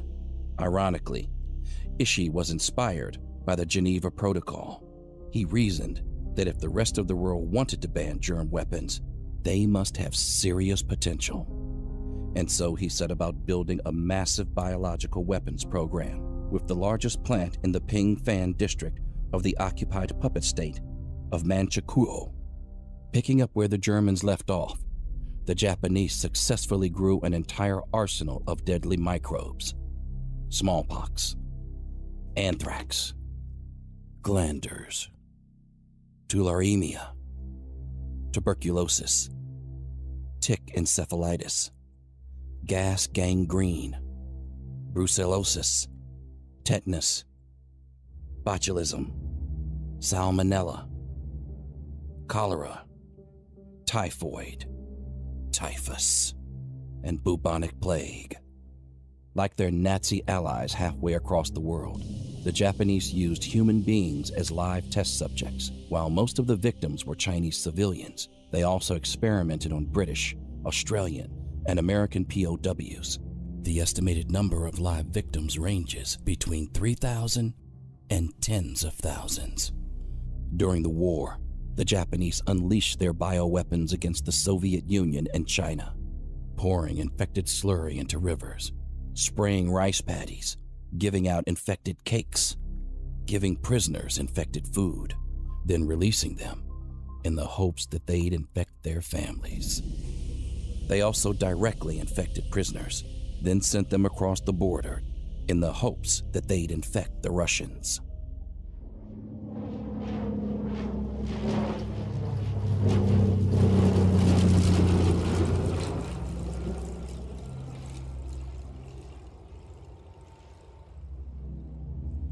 Aircraft dropped food packages infested with plague-carrying fleas, or porcelain bombs packed with infected fleas, or tiny black particles containing concentrated plague. It is hard to know exactly how many people were murdered by Japanese biological weapons. Accounts range from tens of thousands to one Chinese study placing the dead at roughly 740,000. Regardless of the exact number, two undeniable facts emerged from these crimes against humanity. First, Chinese areas with stronger public health systems were better able to withstand the germ attacks. Second, the world finally woke up to the fact that microbes could be used in weapons of mass destruction. While the Cold War is largely seen through the lens of a nuclear arms race, a second biological arms race was waged in secret. In the US and Soviet Union, as well as many other nations, various bacteria and viruses were grown, tested, and turned into weapons of war. Viruses in particular became the most attractive germ weapon because they are smaller than bacteria and can sneak into human cells before our immune system detects them, and are immune to antibiotics, the new wonder drug of the early 20th century. Test came back positive for E. coli. Nothing a little penicillin can. She hasn't had her polio shot. Dear God. Because antibiotics won't stop a virus, the only sure defense is to prevent initial infection with a vaccine. Vaccines, along with well-funded labs, healthcare, education, and all the other elements of a strong public health system, did so much more to protect us from a germ war. Is this really gonna protect us from an atom bomb? Than anyone could have done about a nuclear war. That is because unlike nuclear or conventional war, we didn't have to choose between spending money on peace or war when confronting germs. In the case of a germ attack, what kept us healthy also kept us safe. Regardless of how safe Americans might have been, the spread of germ warfare programs among other nations increased the chance of a global pandemic. Statement on Chemical and Biological Defense Policies and Programs on November 25th in the Roosevelt Room at the White House. On November 25th, 1969, President Richard M. Nixon announced the end of the U.S. offensive biological weapons program. The United States shall renounce the use of lethal biological agents and weapons and all other methods of biological warfare. In 1972, the U.S., the Soviet Union, and over 100 other countries signed the Biological Weapons Convention, which banned the development, production, and stockpiling of these weapons of mass destruction. The Convention on the Prohibition of the Development, Production, and Stockpiling of Bacteriological, Biological, and Toxin weapons, and on their destruction, banned the development, stockpiling, acquisition, transfer, retention, assistance with, and production of biological agents, weapons, equipment, and delivery systems. Some doubted the Soviet Union's commitment to the treaty, and history would prove them right. In late 1979, rumors began leaking out of the USSR about an anthrax epidemic in and around the city of Sverdlovsk. While Western intelligence sources suspected an accident at the Sverdlovsk bioweapons plant, the Soviet government blamed the outbreak on tainted meat. But the rumors continued to flow out of Sverdlovsk, along with smuggled photos of military checkpoints and decontamination trucks around the facility. May 27th, 1992, interview with Komsomolskaya Pravda. Russian President Boris Yeltsin finally admitted the truth in a 1992 interview. Our military development was the cause. The full details of the release of anthrax into the environment have yet to be fully disclosed. And while Russia refuses to let the U.S. into some of their biological research facilities, insisting, the way the U.S. does, that their biological program is purely defensive, the greatest threat may not come from Russia, China, or any other country that may or may not be working with biological weapons. At present, 16 countries have yet to sign or ratify the Biological and Toxin Weapons Convention, BWC, while some who have, such as North Korea, are suspected of continuing secret biological warfare programs. Today, the greatest danger may come from so-called non-state actors, more commonly known as terrorists, While rogue individuals and groups always want to get their hands on a nuclear weapon, a biological weapon is much more attractive. That is because uranium, the fuel for a nuclear bomb, can only be mined in 20 countries, while microbes exist everywhere on Earth. Also, unlike uranium ore, which is incredibly expensive and difficult to process, finished almost. Microbes can be brewed cheaply at home. To date, there have been only 2 successful bioterrorist attacks on American soil. Ready. The first was carried out in 1984 by the Sannyasins cult in Wasco County, Oregon, developed by Ma Anand, Nurse Mangala Puja, who spearheaded the cult's bioweapons program. And on her orders as the cult's second-in-command, Ma Anand Sheila, Rajneeshi cultists infected several restaurants in Wasco County with salmonella. The goal was to sicken enough people to keep them from voting in a local election. Because none of the victims died, because officials were afraid that publicity would lead to copycat attacks, and because the attacks took place a decade and a half before September 11th, the Rajneeshis were charged as criminals, not terrorists. Most of the conspirators were given light sentences, while Rajneesh himself, whom to his death pleaded innocence, was simply asked to leave the United States. In 2001, 1 week after the September 11th Al-Qaeda attacks, envelopes containing what appeared to be military-grade anthrax were mailed to several locations across the U.S. 9/11/01. You cannot stop us. We have this anthrax. You die now. Death to America. Death to Israel. Allah is great. Targets included members of Congress and news media. 22 people were sickened in the attacks. Of these, 5 people, including 2 postal workers, were killed. The FBI Amerithrax investigation eventually led to Dr. Bruce Edwards Ivins, an American microbiologist working for the U.S. Army at Fort Detrick. Before Ivins could be officially charged, he committed suicide in 2008. While the investigation took nearly a decade to conclude, the immediate public panic rippled across America. As former White House Press Secretary Scott McClellan stated in his memoir, "I know President Bush's thinking was deeply affected by the anthrax attacks. He was determined not to let another terrorist attack happen on his watch and to challenge regimes believed to be seeking weapons of mass destruction." Critics of President Bush charge that the bioterrorist threat was used to manipulate the American people into supporting the Iraq War, while his defenders claim that intelligence reports assessed that Saddam Hussein had biological weapons of mass destruction. Regardless, no biological or chemical or nuclear weapons were ever found by U.S. forces or United Nations inspectors in Iraq, and the perception of crying wolf damages the public trust to this day.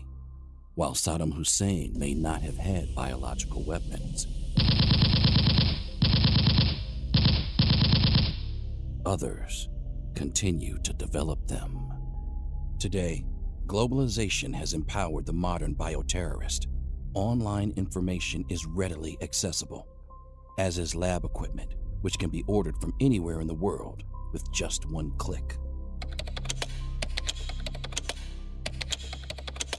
Finished? Almost. Fortunately, we can be better prepared. Mommy, it hurts. Just for a second, and then you'll never have to worry again. Employees must wash hands.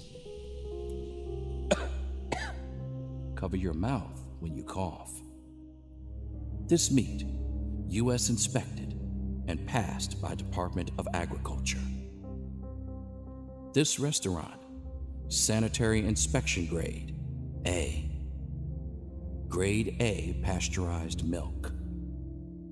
U.S. food inspectors.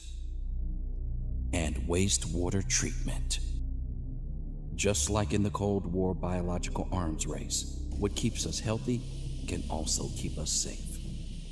We've had confirmed Zika cases in this area, so please get tested if you're thinking of getting pregnant. But we can and should do more.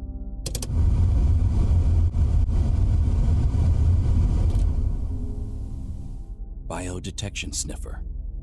United States Army Medical Research Institute of Infectious Diseases, USAMRID, Fort Detrick, Maryland. Definite genetic manipulation. Local hospital. The lab reports just came back. Central Intelligence Agency. We picked up terrorist chatter about a potential biological attack along the lines you're describing. Centers for Disease Control and Prevention, CDC, Atlanta, Georgia. It's similar to the Eurasian strain, With some mutations. with increased investment in biological detection technology, enhanced communication between public health and national security organizations, leadership and coordination by a single high-level official in the White House, increased congressional oversight, and greater, more effective public outreach, we can stay one step ahead of biological disaster. The White House, Secretary of Defense, National Security Advisor. We now have a confirmed biological attack. Secretary of Homeland Security. We need to get someone on TV ASAP to make an announcement to the American people. Secretary of State. I will request an emergency meeting at the UN immediately. Attorney General. Chairman of the Joint Chiefs of Staff. Secretary of Health and Human Services.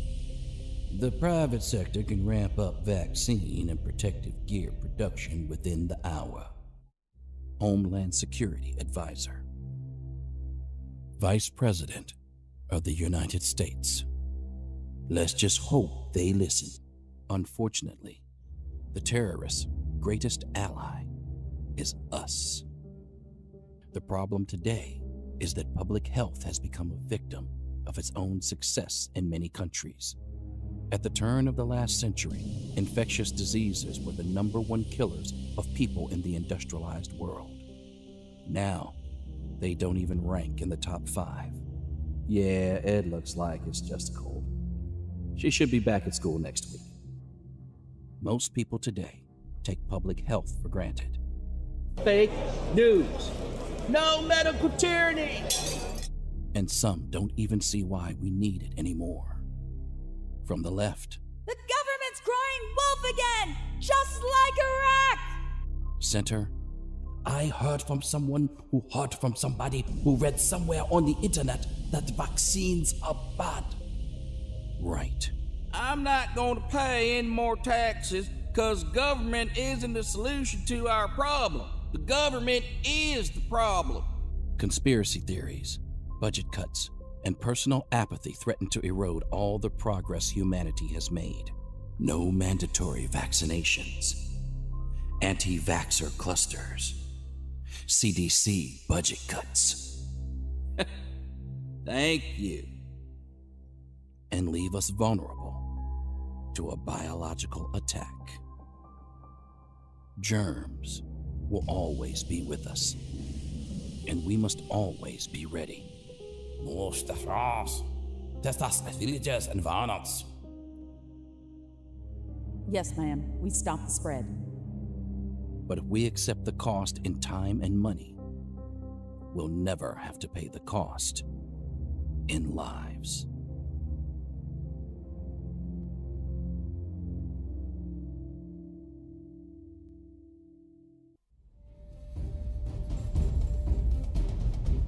You've been listening to Germ Warfare, a very graphic history.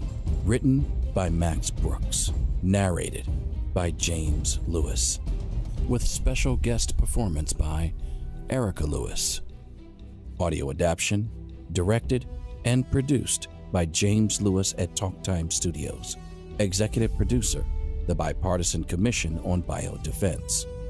The Bipartisan Commission on Biodefense was established in 2014 to comprehensively assess U.S. biodefense efforts and issue recommendations to foster change. The Commission's 2015 report, A National Blueprint for Biodefense, Leadership and Major Reform Needed to Optimize Efforts, identified capability gaps and recommended changes to U.S. policy and law to strengthen national biodefense while optimizing resource investments.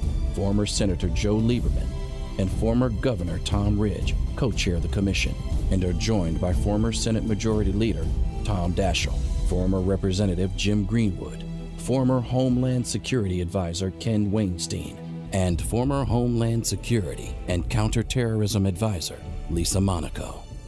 Hudson Institute is the Commission's fiscal sponsor.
fatherly, family man. Test. Yep, I'm glad. Well, they have done amazing. Asha?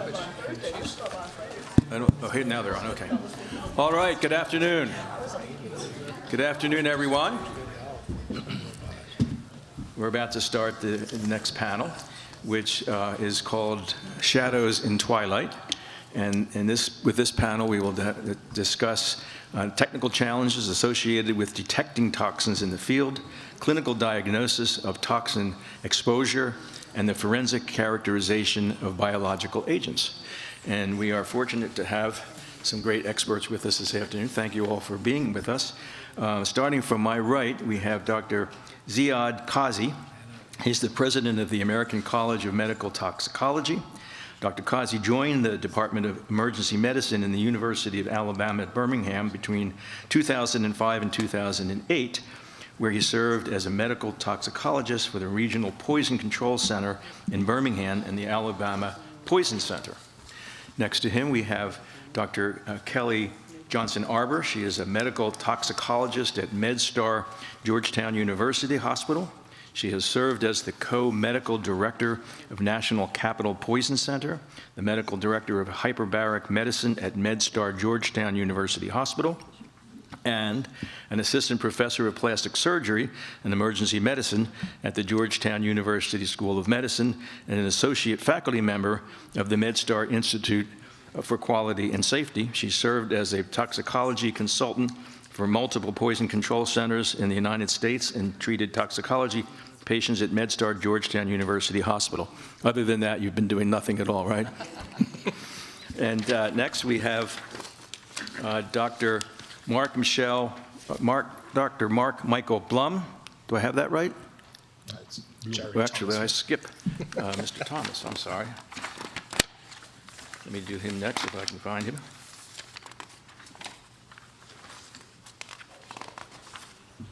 Yeah. Okay, there it is. I apologize for that. Dr. Thomas is Associate Director of Laboratory Science at the National Center for Environmental Health, Centers for Disease Control and Prevention. And then next to him, we have, who do we have there? Jerry Thomas, right? Oh, no, I'm sorry. No, now it's Mark. Now it's somebody should take this job away from him. So Dr. Mark Michael Blum, am I saying that right, sir? Yeah. Okay. Dr. Mark Michael Blum is the founder and owner of Blum Scientific Services, a consultancy established in 2019 that specializes in laboratory solutions for CBRN and defense. Previously, Dr. Blum served as the head of Organization for the Prohibition of Chemical Weapons Laboratory from 2017 until 2019. And most notably, he served as the team leader for the OPCW's Technical Assistance Mission to the United Kingdom in 2018, following the assassination attempt on Sergei and Yulia Skripal. So thank you all for being with us today and for your service to the country. And Dr. Kazi, we'll start with you. Thank you. Good morning, everyone. Or good afternoon. After this lunch, if we see somebody who's falling asleep, they are not incapacitated by any toxins, hopefully. And it's just a delicious food that we had to chance to consume together. So I'm here today on behalf of the American College of Medical Toxicology. This is the specialty organization for the medical toxicologists who are physicians that specialize in medical toxicology in the United States. My primary training, like most medical toxicologists, is in emergency medicine. So I work clinically on a regular basis in a very busy trauma center at Grady Hospital in Atlanta, where I am right now. I'm also the assistant medical director of the Georgia Poison Center, which is one of the busiest poison centers in the country. So I work clinically at the bedside, and I also have this poison center experience that I want to share with you. Now, my personal career as a medical toxicologist has focused on some areas that are relevant for today. One of them is emergency preparedness, and the other one is global toxicology. My role internationally in a variety of countries in the Eastern Mediterranean and also the former Soviet Union Republic countries have given me an opportunity to clinically engage on cases that are otherwise rare to encounter, mostly using WhatsApp and telephonic consultation, telemedicine, and sometimes by being present in these countries. I'm originally from Lebanon, and my wife is from the Republic of Georgia. I also had an opportunity to work with OPCW a few years ago as part of a temporary working group looking at biological toxins. Now, my clinical experience that I bring to you today includes assessing and managing several cases of botulinum toxin, toxicity, tetrodotoxin, pufferfish, I've managed about 7 cases, ciguatera poisoning, ricin toxicity, and also I've had the chance to encounter other less common exposures, but overlap clinically with toxin exposures, like sulfur mustard, like phosphine gas exposures, and even ionizing radiation. So what I've learned through all these exposures that you really have to have a multidisciplinary approach, multinational approach as well, because it's really challenging to tackle the clinical aspect of what we're discussing here today. And honestly, there are cases that till today, I don't know what the definite diagnosis is. So there will be cases that will defy our diagnostic abilities. Why do I say that? Because clinicians, like myself, it's really hard for us to recognize a toxin-induced illness. You know, these signs and symptoms are very nonspecific, as you probably expect or know already. They're nonspecific and they overlap with more common illnesses like food poisoning. Think about Mr. Litvinenko, who legitimately had potentially gastroenteritis when he was poisoned with polonium-210. In some of these cases, some toxins can cause a delayed onset toxicity. That's even worse, because now we lose the connection between the illness and the exposure, because you're taking history from people. And if the exposure was several days ago, there may be a memory problem, remembering all the events, and more than one event have occurred, and confusing the picture for us as clinical history takers.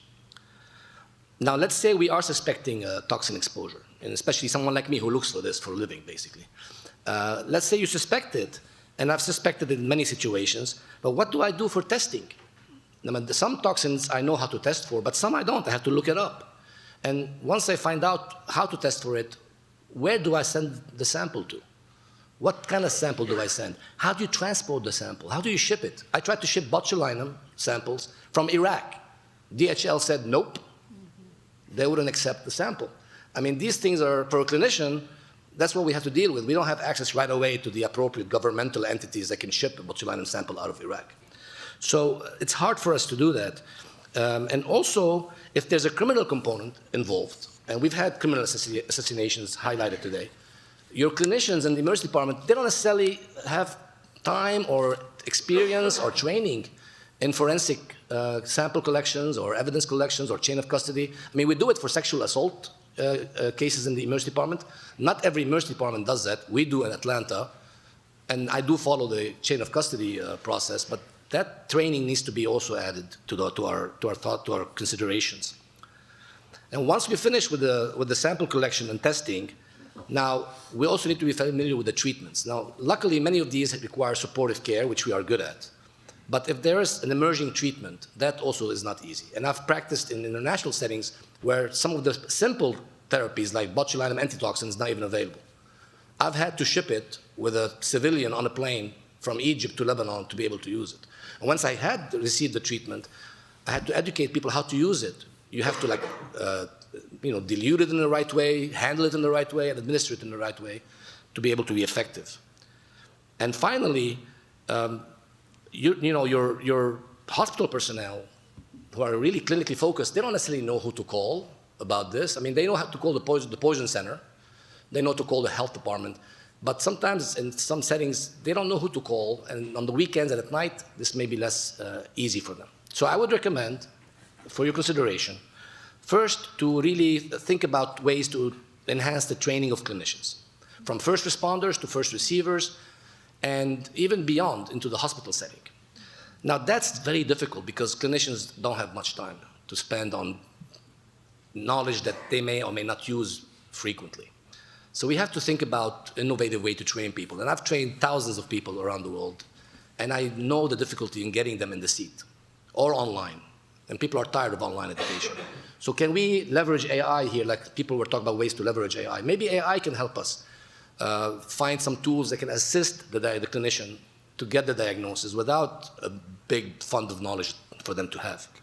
Also, I think we should support toxin syndrome surveillance, basically surveillance system that include clinical input, such as the American College of Medical Psychology Toxicology Investigator Consortium or America's Poison Center's National Poison Data System. These are clinical surveillance tools that should be looked at and maybe used. I look forward to hearing from Dr. Thomas and Dr. Bloom about the importance of diagnostic tests. We need that.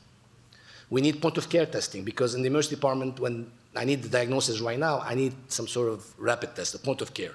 But you guys are experts who will tell us more about this, so I won't belabor that. But we also need these definitive methods.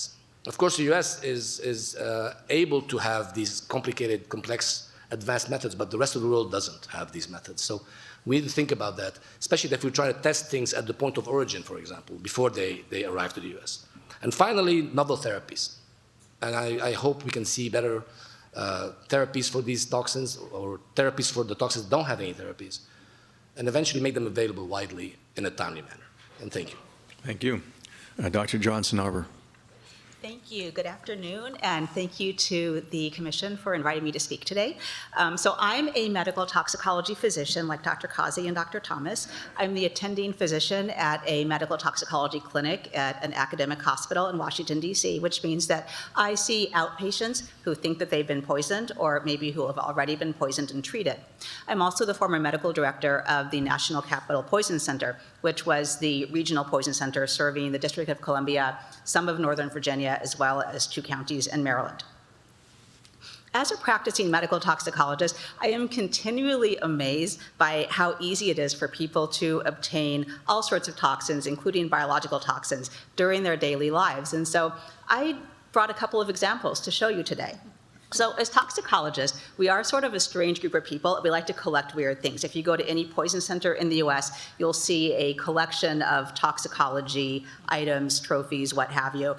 So I have a couple. So first of all, these are rosary peas. So rosary peas are very beautiful. These are red and black in color. And I actually got these as an award for presenting at a toxicology meeting over 20 years ago, and I've kept them on my shelf all this time. So as you can see, they're very colorful. These seeds are often incorporated into jewelry or other personal items. They're decorative in nature. However, they can also be processed into aberrin, which is very toxic, as you know. These seeds, as I hold them right now, are not going to be poisonous if I swallow them, but again, they can be processed by somebody who has the correct knowledge to do that. The second thing that I have for you today is a vial of botulinum toxin. So this is a prescription medication that some of the other panelists have already discussed. It's used in the US for treatment of various medical conditions ranging from headaches to muscle spasms. But as we has already discussed, we use it most commonly and most widely known for cosmetic purposes, including relaxing wrinkles and enhancing physical appearance.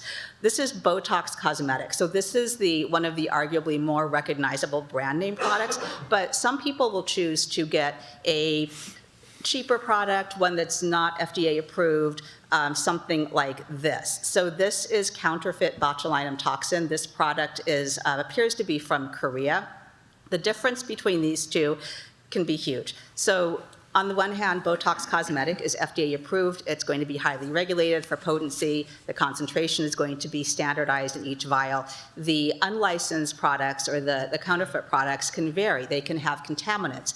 They may not even contain botulinum toxin, or they may contain the toxin in very high concentration. And so when it's injected, even in what's thought to be a quote-unquote normal amount for therapeutic purposes, people may develop what we call iatrogenic botulism, or basically botulism poisoning from the excess dose.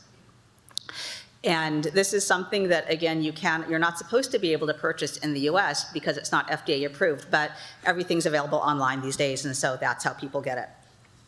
So in the clinical setting, the diagnosis of biological toxin exposure and poisoning has historically been challenging for various reasons. First of all, I cannot underestimate the role of education. As Dr. Kazi had mentioned this before, most physicians do not have extensive experience or clinical training in the diagnosis and management of biological toxin exposure.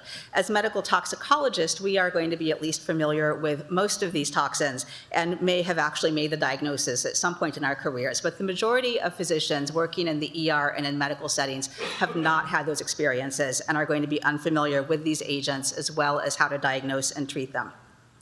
As Dr. Kazi already mentioned, the signs and symptoms of biological toxin exposure are very nonspecific in nature, and that's for a reason. That's why these toxins are so powerful and they can have such an effect on people, because they cause symptoms that can be very ill-defined and can be characterized as food poisoning or flu or some other virus like COVID, and it's very easy to misdiagnose them. So as clinicians, we're the ones responsible for diagnosing, and in medical education, in undergraduate medical school education, the curriculum focuses largely on core topics like internal medicine, pediatric surgery, things like that, not medical toxicology. So I do strongly believe that we do need to encourage medical schools to incorporate more toxicology information and knowledge into their curriculum. And this can start in the preclinical years and extend into the clinical years as well, as currently there's no requirement for medical students to complete a medical toxicology rotation during their training in most medical schools. And I think that in this enhanced knowledge and training will help our future clinicians be more able to adequately manage the signs and symptoms of biological toxin exposures. Additionally, the challenges of laboratory testing are also very important. So in my medical toxicology clinic, I encounter people from DC, Maryland, Virginia, and even overseas who have legitimate concerns for being exposed to biological toxins or other poisons. And many patients, as well as their referring physicians, think that I'm going to be able to order a simple blood test or a urine test or a hair test to make this diagnosis. But in reality, many poisoning syndromes do not have a commercially available test that I can run. Even when there is such a diagnostic test available, it typically cannot be performed within a short amount of time. So in many cases, the test is often a send-out test. And this means that it has to be sent out from my hospital in DC to a laboratory in a different part of the country. And that can take days or sometimes even weeks. In some cases, the test results can be delayed even further because of issues with the machines used to run the laboratory test or the reagents used to process the test. In the last few months, I've had patients have significant delays in getting their laboratory test results due to machine maintenance requirements and also shortages of those testing reagents. These delays in laboratory resulting can actually contribute to delayed or misdiagnoses as well, which is not good for poisoned patients.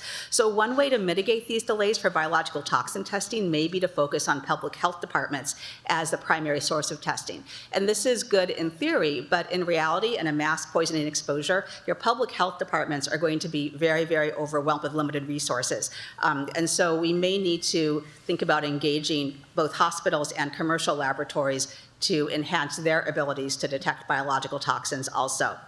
So the problem with this is that the public health response can vary based on where you live. And again, living in the DC area, I treat patients from the District of Columbia, Maryland, and Virginia. And I will tell you firsthand that the public health response can vary significantly based on where the response is requested from. So the response from the DC public health authorities, and as well as the timing of the response, can vary differently from that of the public health authorities in Maryland, for example.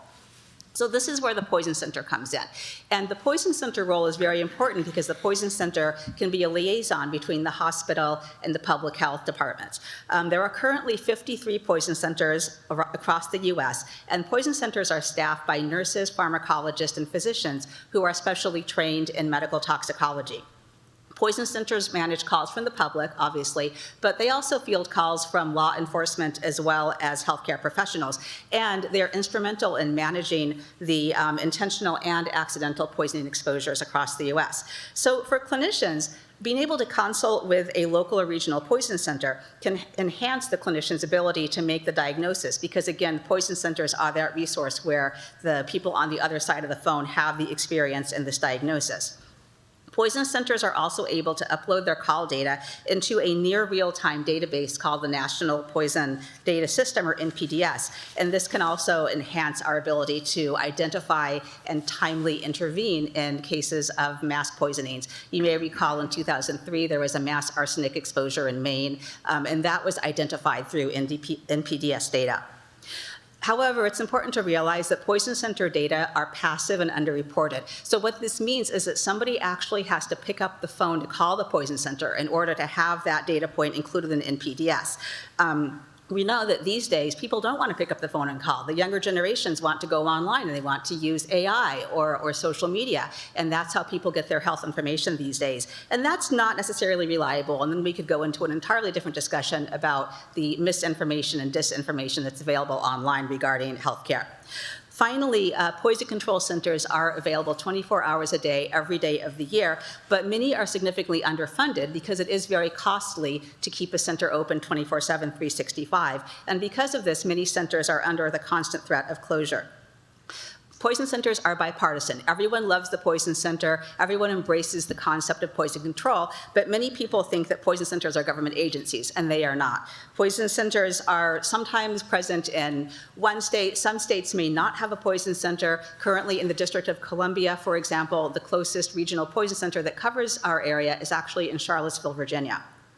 And in many cases, these poison centers in the local areas have been forced to close because of budgetary constraints. So just to conclude, given the importance of poison centers and toxicosurveillance and biological toxin exposure monitoring, I do believe that it is very important for the state and local as well as federal funding government efforts to maintain or even increase their funding sources to prolong the longevity of poison centers within the U.S. Thank you again. Thank you very much. Dr. Thomas. Co-chairs and distinguished members of the commission, thank you for this opportunity to address the critical intersection of laboratory science and biodefense preparedness. I'm an emergency physician and medical toxicologist. I've been practicing emergency medicine in an academic department of emergency medicine in Atlanta for almost 30 years, and have served in the Division of Laboratory Sciences in the National Center for Environmental Health at the CDC for over 20 years. In that role, I often find myself as the middleman, or maybe the translator between clinicians and laboratorians, who often function in different worlds in terms of pressures, expectations, and limitations. The biological toxin threat has fundamentally transformed since our initial post-9/11 preparedness efforts. We've moved from primarily considering state-sponsored programs to confronting a more complex landscape where naturally occurring toxins, synthetic biology capabilities, and dual-use research create new vulnerabilities. Our Division of Laboratory Sciences has been at the forefront of these diagnostic efforts, developing detection capabilities for classical agents like anthrax toxins. Anthrax exhibits its lethality through actually a set of toxins, including protective antigen, lethal factor, and edema factor. So there is a toxin aspect to your anthrax scenarios. While simultaneously adapting to emerging threats, including novel synthetic toxins and naturally occurring biotoxins that could be weaponized, we are responding to the public health concerns. The detection and attribution of biological toxin presents unprecedented analytical challenges that distinguish this threat from traditional chemical or radiologic threats. First, the sensitivity challenge. Many biological toxins are active at nanogram to picogram levels, concentrations so low that traditional analytical methods simply cannot detect them. Second, the matrix complexity problem. Unlike synthetic chemicals, biological toxins must be detected within the complex biological matrices of food, environmental samples, or clinical samples. Each matrix presents unique analytical interferences that can mask or mimic toxin signatures. Third, the attribution dilemma. Distinguishing between natural exposure, accidental contamination, and intentional attack requires not just detection, but characterization of the toxin's origin, production method, and delivery mechanism. Forensic capabilities that demand entirely different analytical approaches than traditional clinical diagnostics. At the Division of Laboratory Sciences, we predominantly work with mass spectrometry-based methods to address these problems. We serve as a reference laboratory developing methods for emergency response to identified threats. We also work with the Laboratory Response Network, which has both a biological LRNB side for infectious disease and the LRNC side, which is predominantly focused on chemical threats. Our Laboratory Response Network represents the nation's premier emergency response capability for chemical and toxin detection and characterization. Currently, we maintain specialized reference laboratories at the CDC with advanced mass spectrometry capabilities and support state laboratories with proficiency testing and evaluation. Our method for anthrax toxins, which include the protective antigen, lethal factor, and edema factor, required developing mass spectrometry approaches capable of detecting protein biomarkers in clinical specimens at previously unachievable sensitivity levels. They are providing insight to the clinical course and treatment for anthrax and may be useful in speeding up identification of antibiotic sensitivity of anthrax species. Even after many decades, I don't think many physicians realize that the gold standard for botulism diagnosis has been the mouse bioassay, which is resource intensive and involves observing mice for days. We developed mass spectrometry methods with similar sensitivity and specificity to the mouse bioassay, and were able to transfer it to platforms that can be utilized in state labs, cutting reporting time by days.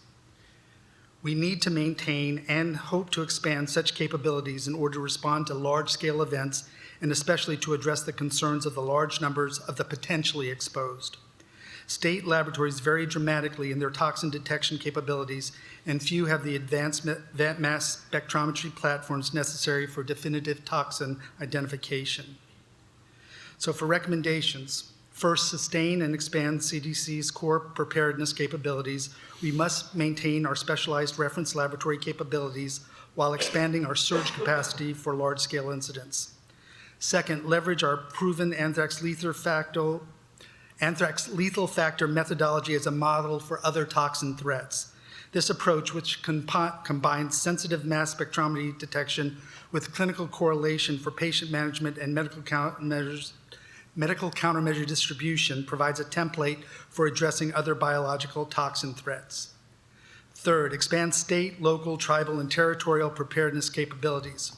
We must move beyond the current hub and spoke model to create distributed detection capabilities that can provide rapid on-site toxin detection. The biological threat will continue to evolve as biotechnology advances and threat actors become more sophisticated. Our laboratory science capabilities must evolve accordingly, moving from reactive detection to predictive threat assessment and from centralized testing to distributed accessible testing. We cannot afford to wait for the next attack to drive our preparedness investments. The time to build these capabilities is now, while we still have the luxury of preparation rather than the urgency of response. These efforts will support a safer, stronger, more prepared, and more prosperous America. Thank you for your attention to these critical issues. I welcome your questions about CDC's laboratory science role and in defending against biological toxin threats. Thank you, Dr. Thomas. Dr. Blum. Thank you very much, first of all, to the Commission for inviting me and giving me the possibility to speak. Even though you already introduced me as a former head of the OPCW, I just want to make sure to say that I'm not speaking for the OPCW, but in a private capacity. Dr. Thomas already pointed out very eloquently that detection of toxins in a laboratory setting, even in a specialized laboratory setting, is far from trivial, because we have very low concentrations. We have an enormous width of possible toxins, also with their physical properties, chemical properties. Some are small molecules, some are proteins, peptides. So we are looking really at, and that makes them extremely challenging from an analytical perspective, because you have to not only have the right instrumentation and the right techniques, but also the necessary preparatory steps to prepare your samples so you will find in your instrument what you're looking for. And this brings me to the importance again of the clinical side, because found symptoms, reported symptoms inform what the laboratories will look for. We have to home in, because again, the choice of possible toxins to look for is so wide, we have to home in on what we want to look for. At these low concentrations, we cannot really do survey analysis. Those are the classical, and I had questions from people in previous missions where they say, give me everything. Give me everything in the sample. This is not how it works. And at those low concentration, you have to do what we call targeted analysis. You have to really check for every single compound. Sometimes you get a few at once because they are very closely related, but it's a step-by-step process. And if the clinical information helps the lab to narrow down on the list of compounds they have to look for, that is absolutely essential, because otherwise it takes extremely long and might be not successful at all. Time, of course, is also of the essence. If we have a poisoning case somewhere, and the police is investigating, and we might have a high-profile case, Navalny, Skripal's, also others. Of course, if it goes to the political level, a government wants factual information, ideally yesterday, about what is it, what has happened, who did it. Because then you're able to base your actual actions and your policy on facts and not just conjectures. So you need to be extremely fast. That means the clinical side need to kind of see this is poisoning and nothing else. Then the laboratory has to find the actual poison, ideally within 24 to 48 hours. That's an enormous challenge. And sometimes that might work, sometimes it might not work, and things get delayed. That gives an adversary time to exploit the situation, something you definitely do not want. So regarding toxins, we have heard already there are 2 toxins on the schedules of the Chemical Weapons Convention, saxitoxin, small molecule, and ricin, a protein. And they have been there kind of as placeholders. So also they're there from the beginning of the convention. In principle, these schedules can be enlarged. And by now, the OPCW has started to do proficiency testing for ricin and for saxitoxin, and there's also now a specific designation status for laboratories for this kind of toxin analysis. Still, to enlarge that to other toxins is not trivial, because yes, developing new methods and doing this test requires resources at the OPCW, but also at participating labs. Plus, to go into an area where you look into chemicals which are not on the schedules, well, they're still banned under the Chemical Weapons Convention if you use them for non-prohibited purposes. Still, some member states might not really approve of this, and it becomes a challenge. We have another mechanism on the side, which is the UN Secretary General's mechanism, the UNSGM, which has, for example, been used in Syria before Syria joined the Chemical Weapons Convention after the sarin attacks in Ghouta. Within the UNSGM, there are round-robin tests. There is a lab roster also for toxin analysis. The problem with the UNSGM, it's an ad hoc mechanism. It has to be assembled. It's probably late. It will never be as timely and as fast as it needs to be. Another problem, I think, is compared to the Cold War, where we knew what was in the arsenal of the enemy and adversary, the uncertainty of what actual agent will be used in an attack has never been greater than today. It's very hard to predict what a non-state actor, even a state actor, might use. But I would like also to keep in mind not only to look at the worst case, but also to keep in mind that toxicity is not the only qualifier that makes a potential toxin good for use. And maybe the desired outcome of an attack is not death. Sometimes it's probably enough of what I like to call not to kill, but to make you ill, and to incapacitate you or deter you from continuing what you normally do.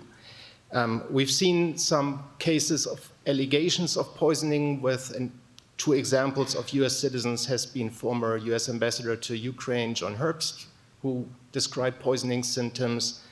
There was the former head of the Russia program for the International Republican Institute, Natalia Arno, who also described poisoning symptoms, and in both cases that was inconclusive in the end. And I think especially there, I think you can do things without a lot of money. You can encourage vulnerable groups like journalists or people who have been subject to threats and intimidation to sample kind of themselves, to secure evidence that for lab analysis later, because normally these people wait too long. They go to the doctor too late. If you have a fatality, that is clear, but if you just feel a bit not well, even if you might suspect poisoning, you are probably not sampled, and you do not preserve samples. So this is something where people can actually, even with household items, secure evidence and secure samples that can be analyzed later. That also means that we have to carefully look what toxins we want to allocate on our priority list. Currently we have 15, 20, we can move that to 30, even that is a large step. And all that requires resources. And it also means, where do we put our resources? To toxins, to CW defense, to pathogens, money is limited. There's, of course, also competition. We now have this convergence of chemistry and biology, and that sounds all becomes one. But as we know, there are a lot of different agencies in different departments. And we also know that that might mean duplication of effort, friction, maybe inefficient processes.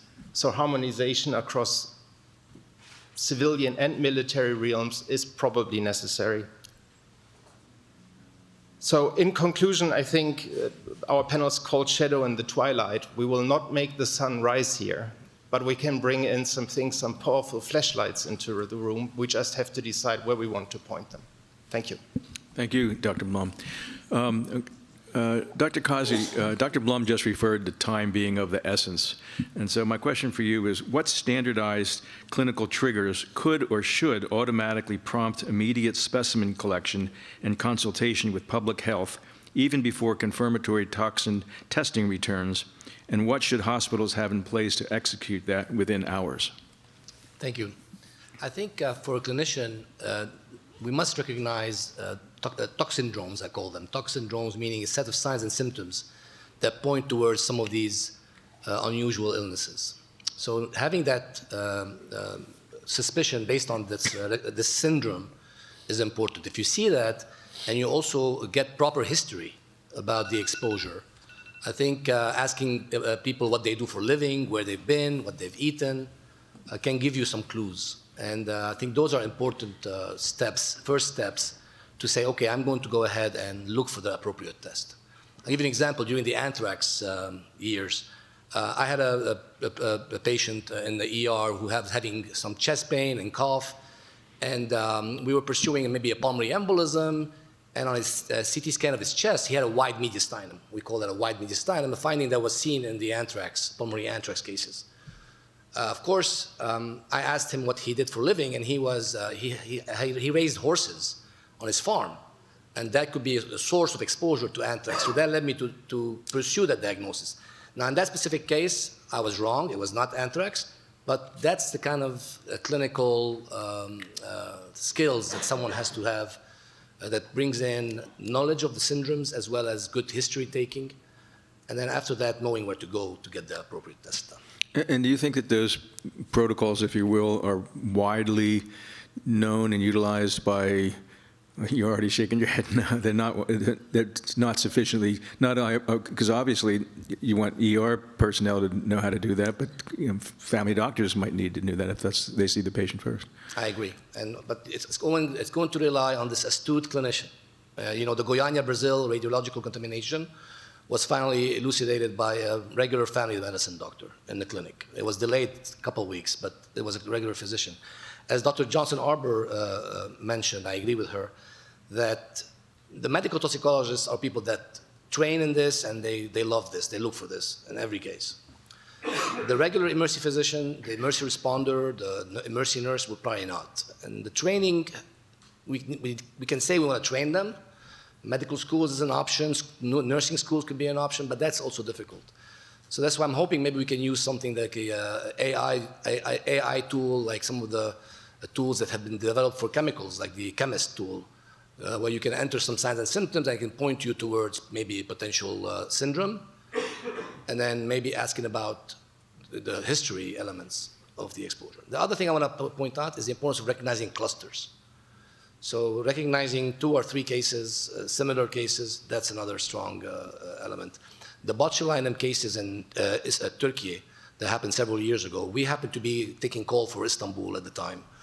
And I come in on Monday morning from a trip, and my fellow tells me they have a botulinum case in Istanbul from Botox. And I talked to my colleague who was on call the day before. He says, I had one too in Istanbul. And that's how we had 2 cases out of 60 cases.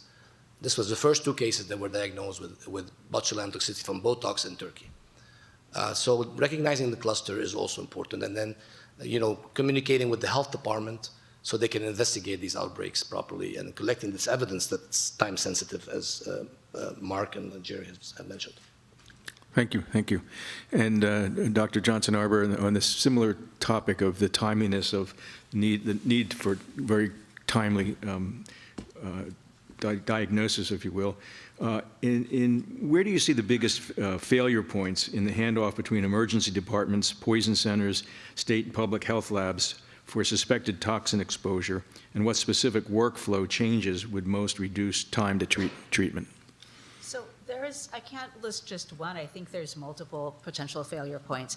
Communication is a big one. So in medicine, we operate largely under a silo mentality. So hospitals are by themselves. Not every state mandates that hospitals contact poison centers for suspected toxin exposures. So if you are in a busy ER and you're the only ER doctor working and you have 50 patients and maybe 30 of them all came in at once with GI signs and symptoms, probably the last thing on your mind is going to be to call the poison center because you're trying to take care of all of your patients at once. In terms of the public health response, I think that if you're working in the ED, again, even if you suspect a biological toxin, you may not know how to contact the appropriate public health authority, especially if it's after hours. The normal number on Google may go to voicemail, and you may not have the knowledge or the understanding of how to get the correct contact. So I think having open and ongoing lines of communication between all three of those entities, the hospitals, the poison center, and the public health authorities, is very important. And that's something that has historically not been considered too strongly. So I think if you're working in the ED and if you have a good relationship with your poison center and you know how to contact them and you feel comfortable contacting them, that's helpful. But that's not the norm for a lot of places. So a lot of physicians right now are rated based on their productivity, for example. So if you take that time to make the call to the poison center, to be on hold or to be talking with a poison specialist for several minutes, that takes away from your ability to treat another patient, and that is going to take your productivity and in many cases your reimbursement down. So I think we do need to consider all of this, but especially the communication, which is really important in medicine. Is it someone's job to spread that message to all of the health centers? So as medical toxicologists, we do have a large role in advocacy for the utilization of poison centers. I think that overall, and especially as time goes on, the role of the poison center has changed or has evolved. So back when poison centers first came into existence, several decades ago, there was no internet. So if you had a question about an exposure, it made reasonable sense to pick up the phone and call. Now everything is different. So now some people argue that you actually don't need a poison center, or you only need maybe one center for the entire country. In reality, I think it is very helpful to have local or regional centers that understand the nature of the local hospitals and which hospitals have which resources available, because that can actually streamline the patient throughput and help establish the diagnosis quicker. So I think that there really is no one individual responsible for getting that information across. I think medical toxicologists play a lot of that role, but I think overall we do need to have a lot more education about this. Thank you very much. Raj. Well, thank you all. I have a couple of questions for Dr. Johnson-Arbour and Dr. Thomas. Thank you both for your presentations. There's a fundamental tension that is apparent in each of your presentations between the distributed nature of toxins and the time and the speed needed to detect those. Some of you have talked about the need for point-of-care testing. Others have talked about the need for state local capability enhancement. I want to focus on that latter part, the state and local capability strengthening. Tell us a little bit about, is there an accepted standard for turnaround time between someone presenting with possible toxin, being affected by a toxin, and actually having a diagnostic confirmation of a test? Is there a generally accepted standard? Is it measured in hours, days, weeks?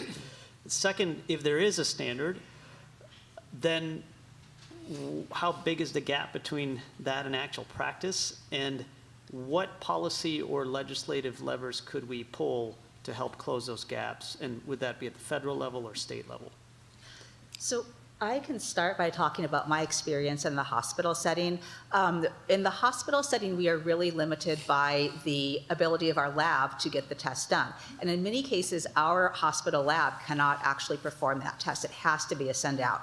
The reference laboratories will typically list their turnaround time for the test on their website, but that may vary based on the availability of the reagents, based on whether the machines are up and running or not, based on the need for calibration. So even for more, for lack of a better word, for more simple poisonings, like maybe a toxic alcohol test, that still may require several hours to run and process and get a result back, just because it takes time to warm up and calibrate the machine and run your internal standards. So there really is no defined standard that I am aware of. I think that would be hard to define in general, just because there's such different requirements for the various tests that are needed. So it's a complex question, and it's dependent upon not even just every state, but every hospital, because each hospital will have its contract with who does, what is their send-out testing, or they may have specialized testing ability in their own hospital. When I trained at a trauma center in Massachusetts, we used to get a thin layer chromatography and a GC mass spec, which was what we considered comprehensive at that time, on every trauma patient. And it may just show me that you picked up nicotine and ibuprofen on more people than you wanted, so maybe you don't get that on everybody. But each hospital is different. I mean, there are several things that play into this, and I just want to say full disclosure, I was involved in both Kazi's emergency medicine training and his toxicology training, although I don't necessarily take credit for him at all. Each lab and each hospital, if you have a lot of antifreeze poisonings and you have to get ethylene glycol, toxic alcohol done, that, depending upon which contract lab your hospital goes to, can be a 3-day turnaround time. Yeah. Now, as we all know as emergency physicians, there's many tests that will come back. Even a blood gas may not come back in time for what we need to do, intubate a patient, and that is one of the fastest tests we can get back when it's done properly. We have to treat people empirically and make decisions empirically, often before any lab tests are back. And that's one thing, we like to think that toxidromes may be able to do that, but in the heat of battle, especially if there's a mass casualty situation, separating what are the symptoms of the toxin versus what's hysteria of other people who are presenting or the potentially exposed is going to be very difficult in trying to decide what you think that toxin is. I mean, in the sarin attack in Tokyo, from what I understand, for several hours they thought it was cyanide before they got on to sarin. So to think that even us seasoned toxicologists or emergency physicians will be able to diagnose these things totally on symptoms is an ideal thinking. Point of care testing may have a place. And of course, if you have a good point of care, but I can't tell you how many emergency situations where you're getting in the fog of battle, so-and-so tested something and it said positive for this. But no one can tell you who did the test, what they used to do the test. And after 9/11, there were many type of instruments that were sold to civil support teams and fire departments. No real regulation as to what they could pick up, what their sensitivity, specificity, or robustness were. So while point of care testing may help you, you have to take it with a grain of salt, like with any test that you get. And then the value of getting a definitive answer on an exposure, even if it takes a period of time, may be your first real actionable information and may help prepare you for what may come next or how to manage people long term. Did any of that make sense? It did, and I'm hearing there isn't a standard, and it'd be difficult technically to put one forward. That's well heard. You both, at the same time, in your recommendations, articulated the need for more state, local funding and support, capability building. I think, Dr. Thomas, you spoke about expanding capabilities at that level. and Dr. Johnson already spoke about that these capabilities are underfunded. I'm curious, in a context where we've had major cutbacks in overall funding to state, local public health, I'm assuming none of you would agree with the statement that a patchwork of capabilities that are state-funded capabilities is going to be sufficient to deal with this challenge. In this context we're in, what are the levers we can pull? Dig a little deeper on your recommendations. What would you try to fund, and what would be the case you'd make for it? How would you make the case? So probably one of the most important things is to have availability. So if if the information on the Public Health Department website is not up to date, for example, that is going to contribute to significant delays, even if there is a test available that can be done. If nobody knows how to reach the entity, or if the entity's after-hours phone number is not working, that can be an issue. And that has been an issue before. I know for certain diseases are reportable, and it can be challenging to find somebody at 2 a.m. to report an anthrax, suspected anthrax, or some other condition too in the middle of the night. So I think maybe something just as simple as is improving what is available, like the public-facing information on websites and call centers, would be beneficial, and that would take a lot less funding than actually enhancing lab capabilities, for example. But there's so many holes in this process. That's one of them. Yeah. There's a lot that could be done there. Yeah. I think a lot of times when we on the federal level, and as an active Fed right now, advocating for funding may not be something I do at the moment. Sure. But we think that the system, will follow our plans. While hospital has different priorities and things that they're doing, EMS has different priorities and stresses that they're going under. And they don't necessarily think that they're part of a plan, and we're not always cognizant of the problems they're facing at the local level. I see a history for infectious disease and public health, and there's even someone in every hospital that's your infectious disease person who's communicating with public health on a routine basis because of infectious disease problem. That doesn't exist and doesn't have the history on the chem side. There are some states that have reportable exposures, but there's not reportable things like you have to do or are expected to do in medicine on the chem side. And so things that might be reportable if you suspect it. Establishing a more regular relationship on issues of exposure between hospitals and EMS and public health or the poison centers, expectations that it happen. Sometimes it does happen. If you have to admit a patient with an exposure, they may say, did you get poison center involved, and things like that. There are so many stories we could tell you. Let me know if these are giving you an idea of what the reality is on the front end. Yeah, it's helpful. Thank you. Fred. So thank you very much for your thoughts. And as I sit here and listen, I sort of put my congressional hat back on. And I remember well when Jim and Susan and I served on the Energy and Commerce Committee. I was the chair. Poison center's gold standard. Yeah, you can find a few people that were against it. I can name them on my hand. Some of them are dead now.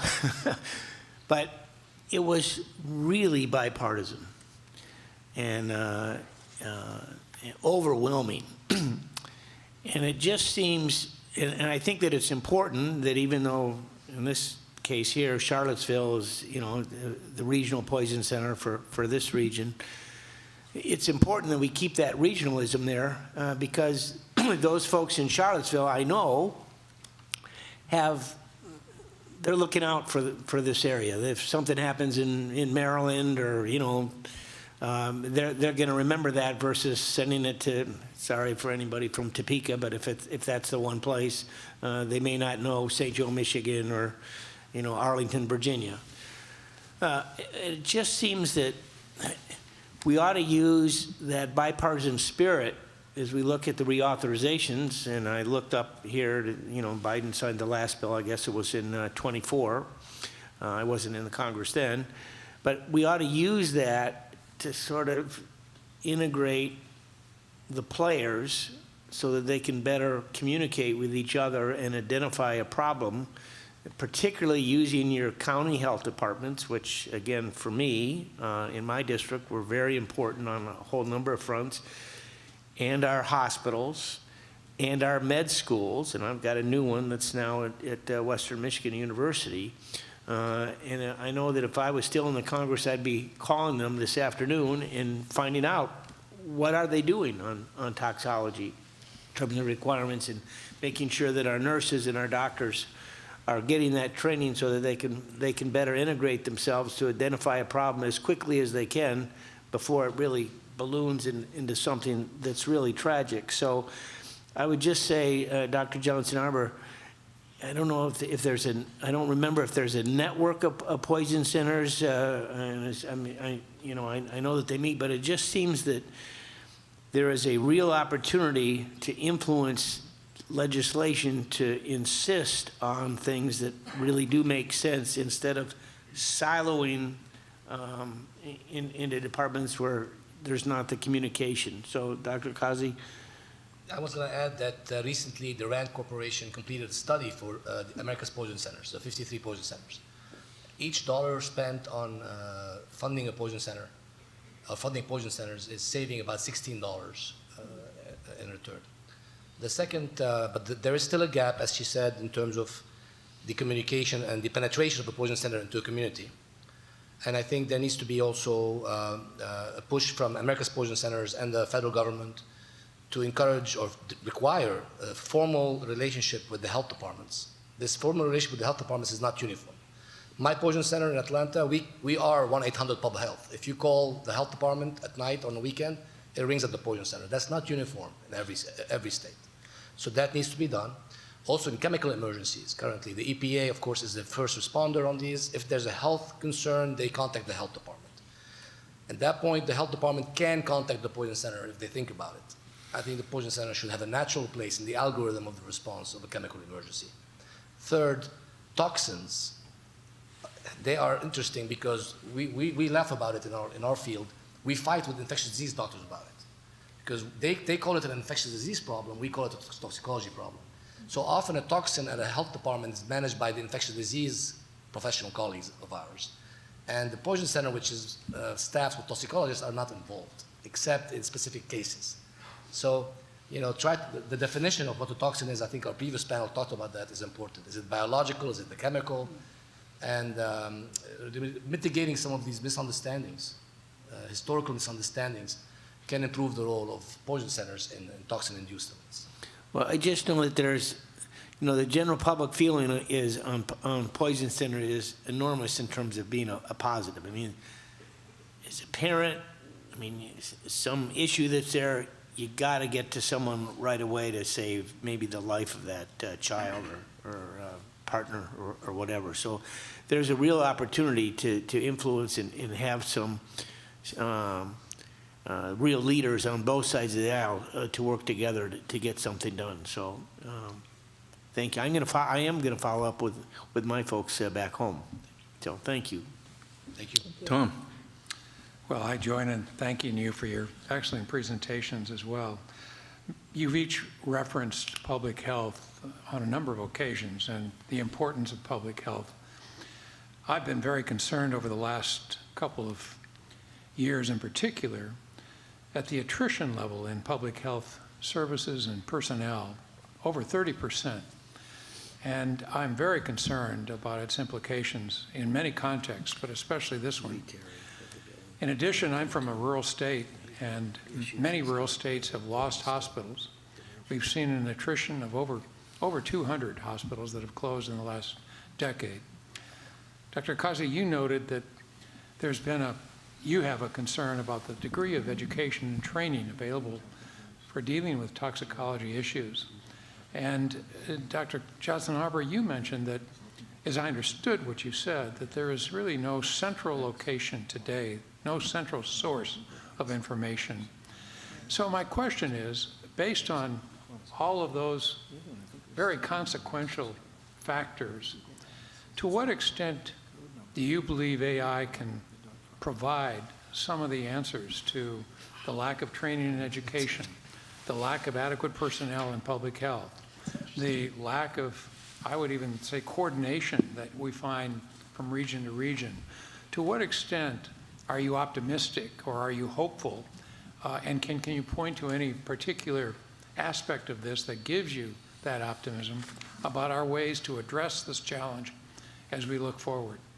And I just open it up to anybody who wants to answer the question.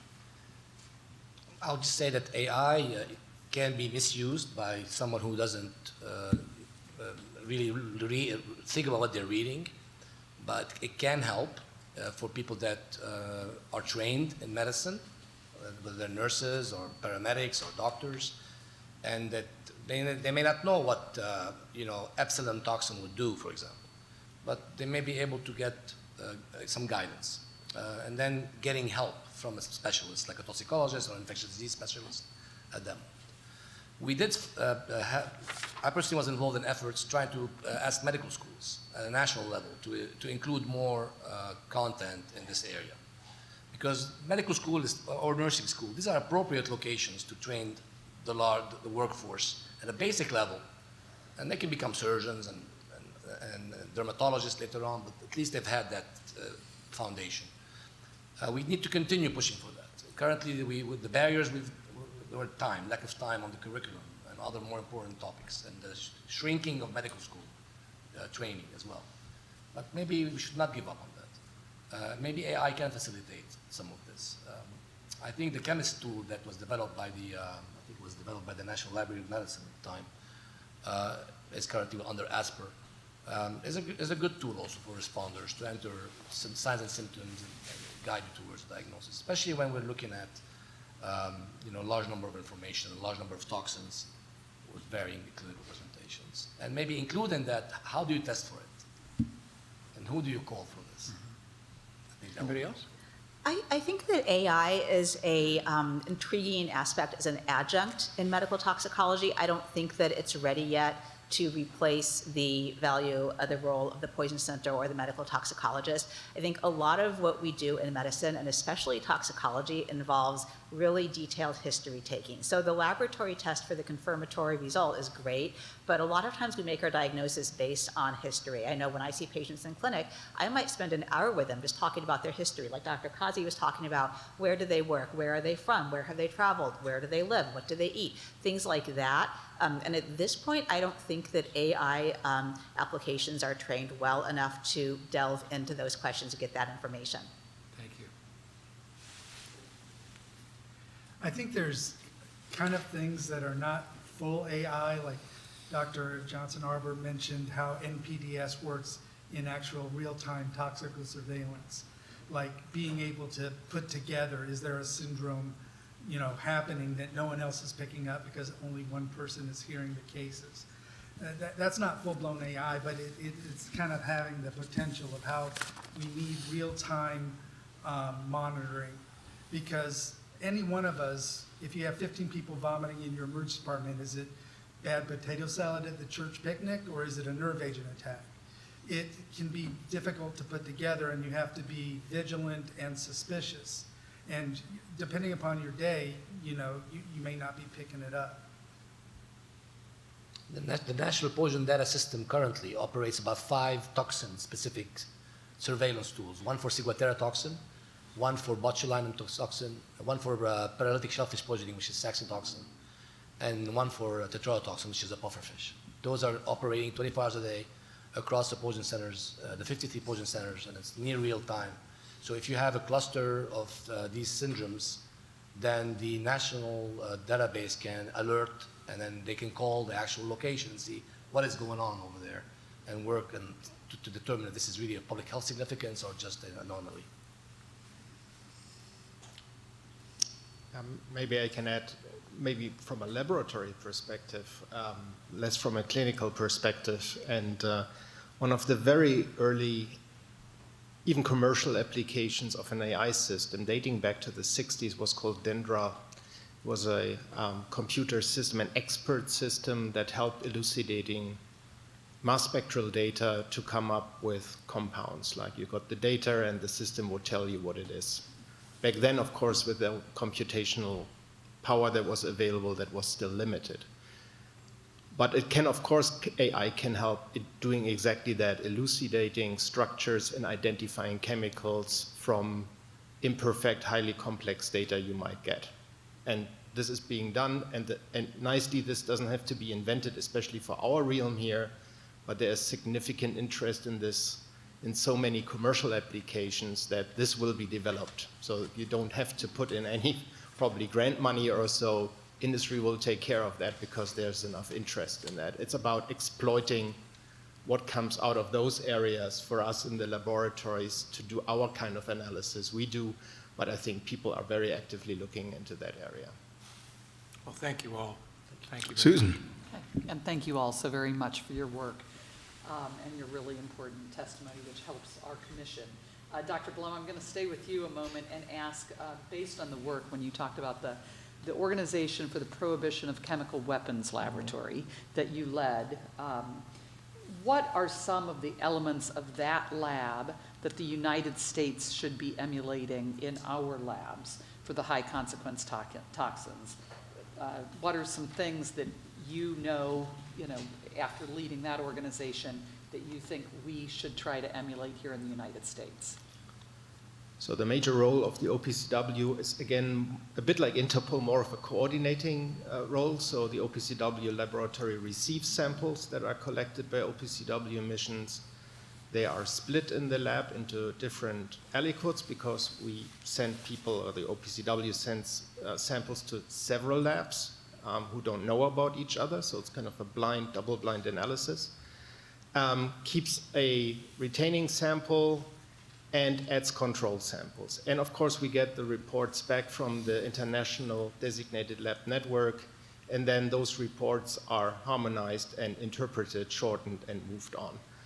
Because there are cases where such a laboratory report can be several hundred pages. And of course, this is nothing really an executive council of ambassadors would like to digest in raw, so you need to process the data to, like, what was found, when was it found, where was it found.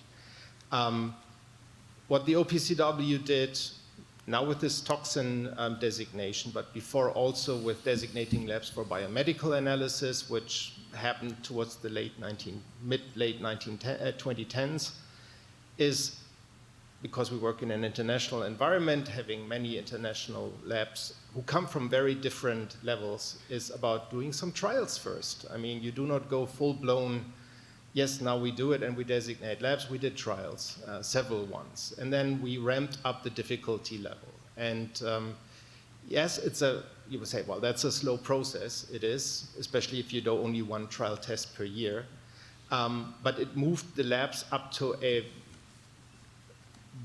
better labs were able to also influence labs that had to go a longer way in arriving at a level where there is trust in the system. I mean, that's the most important thing. If you rely, of course, normally in a highly politicized setting when you have non-routine missions and the designated labs have to do their analysis and that might be challenged, that you trust what you get back.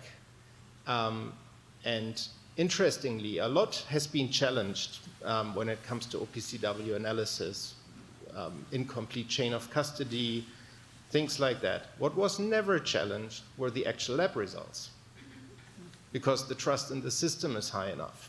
And we have laboratories from all around the world. But if I look around, like how many countries in the world actually have that capability, again, there are probably like 150, 160 countries out there that don't have that capability. And where you can think like, well, you can probably freely roam and do bad things because these countries are not able to do the analysis. And when something happens, they might not have protocols in place, like memorandum of understanding or something with a country they trust and work with, especially like if there are good relations with the United States, to say, look, we can invoke this on very short notice and we can transport the samples within like 24 hours to our lab and we do the analysis for you. Because if you have to start by government A contacts government B, embassies talk to each other, then maybe The Hague is involved. You already know this is like already 2 weeks past. So for assisting countries that are, say, dear to the United States, but that don't have those capabilities, having those processes in place would be highly advantageous. Okay. Thank you very much. I have nothing further. Governor Ridge, do you have questions, sir? Oh, can't hear you. Tom, you're muted. Governor, you're muted. I don't think he has any questions. Yeah, I don't think he has I don't any think he has questions. any questions. Okay, Governor, if you can hear us, you're muted. Okay, well, Rachel, do you have a question? You want me to call him? So in this last discussion, it occurred to me that we have, in this country, we have a traditional experience of what the poison control centers are and how the public regards them and what they feel is the appropriate actions and reasons for calling the poison control center. So, you know, your baby ate the laundry detergent or your dog chewed up some other thing. And what we've been talking about in terms of biosecurity is toxins as weapons, toxins as that would be distributed for malicious purposes, and the ways that those are detected and analyzed. We're looking now at the reauthorization of CDC and the funding issues that are attendant to that for public health centers as well as the agency. And I was wondering if you see, or what you see as the appropriate points to emphasize in terms of the roles, where especially that they are codependent. They overlap. The analytical needs are similar in most cases. But do you think that there is a way to bridge the views? Because I'd say the general public may not be looking at those particular techniques and technologies for detection of toxins in the whole range of possible applications of them, and that may be an issue that is reflected in the view of what public health is more generally, but also in terms of CDC and detection and analysis. Does that make sense? I think so, and it's a difficult question because a lot of clinicians and decision makers, I think, suffer from what I call magical laboratory thinking, in that if you get the sample to the lab, they'll figure it out. It's partly part of the CSI effect.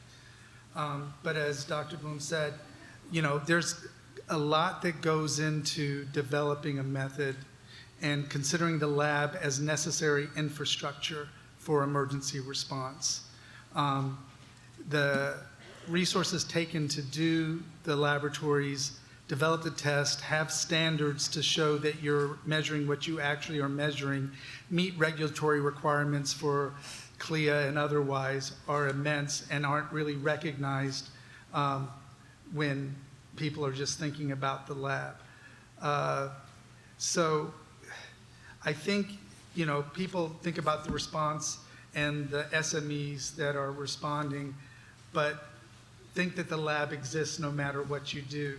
But to realize that if you don't support that infrastructure, it won't be there. I often compare it to like in emergency medicine, everybody wants a helicopter to come and save you when you're in the crash, but no one really cares about supporting the infrastructure when it's not getting you, if that makes any sense. Governor Ridge, were you able to unmute yourself? Yes, I was. Thank you. Okay. Scooter? Asha? Thanks, Jim. I just have some quick questions. So everybody just be super quick so we can go to break. Mark Michael, do you think we need an organization for the prohibition of biological weapons? So for toxins, I think we don't, because they can also probably be dealt with under CWC, and there is an organization, and where the review conference some years ago, unfortunately not ending with an agreed text, but just a chair's text in which there was language that the OPCW should take more in a more active engagement with on the toxin side. But if there is no agreed text, the organization cannot act on this. This is the problem. The problem with the BWC is that, and this is, I think, a general thing for treaties, that inherent flaws which are there by entry into force stay. They are not going away normally. And the fact that there is no verification mechanism, no organization, etc., this is unlikely to change anytime soon, even though there are long discussions. But when I discuss with people who are more active in the BWC world, I mean, then I complain about certain things that I think are not going well in the CWC. They look at me like, look, be quiet. You have it so good there. Yeah? Your life is fantastic. In order to have such an organization, the treaty would have to change, or at least member states would need to agree on that and find a necessary scope. I think for the BWC world, maybe it's worth looking again, because that's the only thing we have, looking more again into the UNSGM mechanism, and maybe bring that to a point where it's a bit faster to assemble. And I mean, UNODA takes care of it, but it's a kind of a dormant thing that needs to be actively activated. But there are activities. There are round robins. Laboratories are exchanging views. They use, for example, OPCW reporting criteria and developed reporting criteria for these labs to also, again, make sure that chain of custody is maintained. So maybe that's a pathway with more chances for immediate results. Okay, thank you. Jerry, we're talking about the laboratory response network for B and for C. It's not a separate set of C laboratories and B's are over there. They're all public health laboratories, right? Do you think that all of the LRN, that we don't need the B and C designation anymore, that all of the LRN laboratories should just pick up the C and everybody should just do that testing? It actually is two kind of separate systems right now. I mean, and it depends upon the state, like which personnel are going to be involved in more the infectious disease response or the white powder response and environmental response, which are run out by the LRNB, part of the CDC. And LRNC is usually chem people in the states. They may be, in other times, be working on environmental health, water, other issues. But the expertise between the infectious disease and probably the mass spec and other things are kind of separate.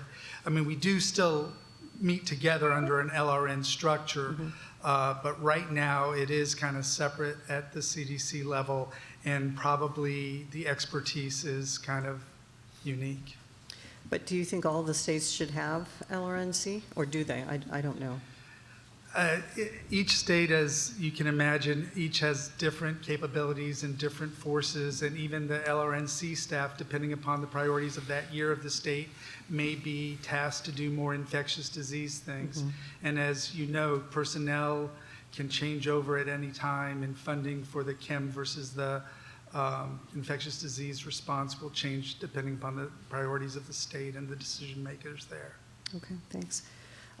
Kelly, we were talking obviously about the poison control centers. I remember in the past we've had ups and downs in terms of funding.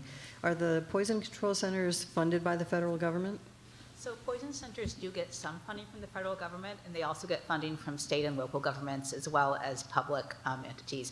So many poison centers are housed within hospitals, and the hospitals will absorb a lot of the cost of managing the centers. There are just a handful of centers, maybe 2 or 3 maximum now, that are independent, that are entirely reliant on the state and federal governments for their funding. Okay. National Capital was one of those. And so in my role as medical director there, I would have to go down to Richmond, for example, and to DC Health and lobby for funding for us. I see. Okay. So do we need a different funding structure? Maybe not a different funding structure, but that funding structure needs to be re-examined to ensure that it is meeting the needs of the poison centers. because it is very expensive to keep centers open 24/7, 365. Staffing was always our largest expense. Yeah, it just seems like there's a stability question that keeps coming up. The centers are It's very just- unstable, Yeah, yes. it's just not, flatly, wonderfully funded over all these decades, or that's how it seems. Okay, and then Ziad, you were mentioning that there are certain things, there are lists of things that the poison control centers like regularly monitor. With the rise and the spread of the ricin events that are going on all over the country, should we add ricin to that list?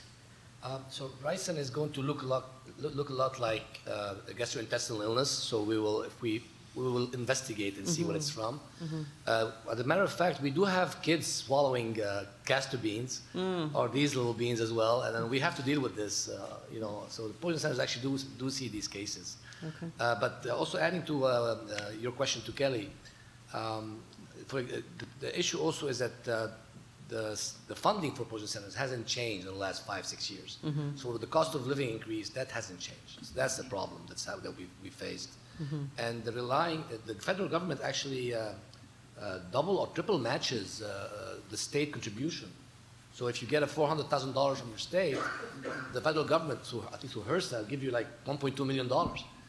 So the issue sometimes is that the state, because of funding challenges, they remove that funding, not realizing we're losing the match as well, the triple match. I see. Okay.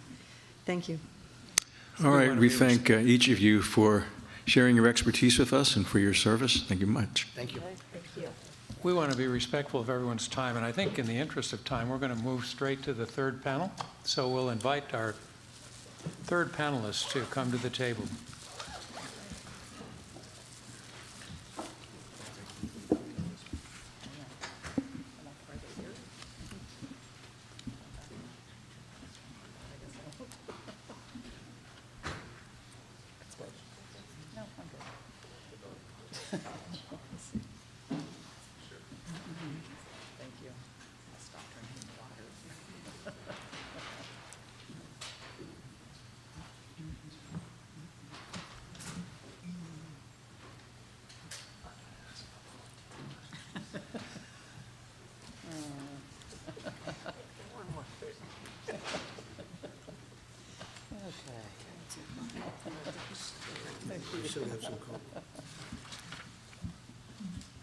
Okay.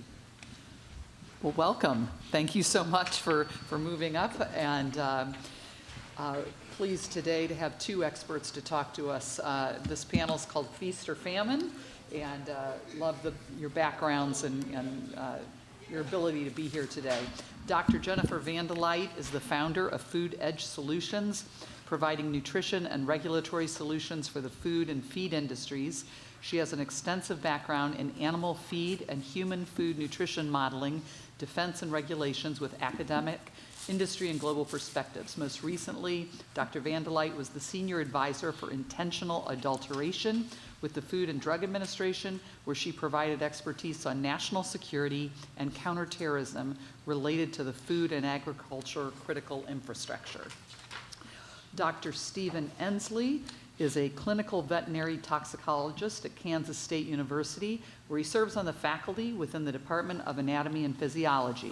He plays a pivotal role in the Kansas State Veterinary Diagnostic Laboratory, leading efforts to enhance toxicology diagnostics and consulting services. Additionally, he's worked in the private sector as a research toxicologist and pathologist for Bayer Agriculture. Okay, so thank you both so very, very much. And as you've probably seen, we open it up to you for some opening statements, and then we'll begin the questioning. Again, thank you so very much for being here. Thank you for that kind introduction. And thank you to the Bipartisan Commission on Biodefense for inviting me to participate in today's meeting. It's an honor to be here.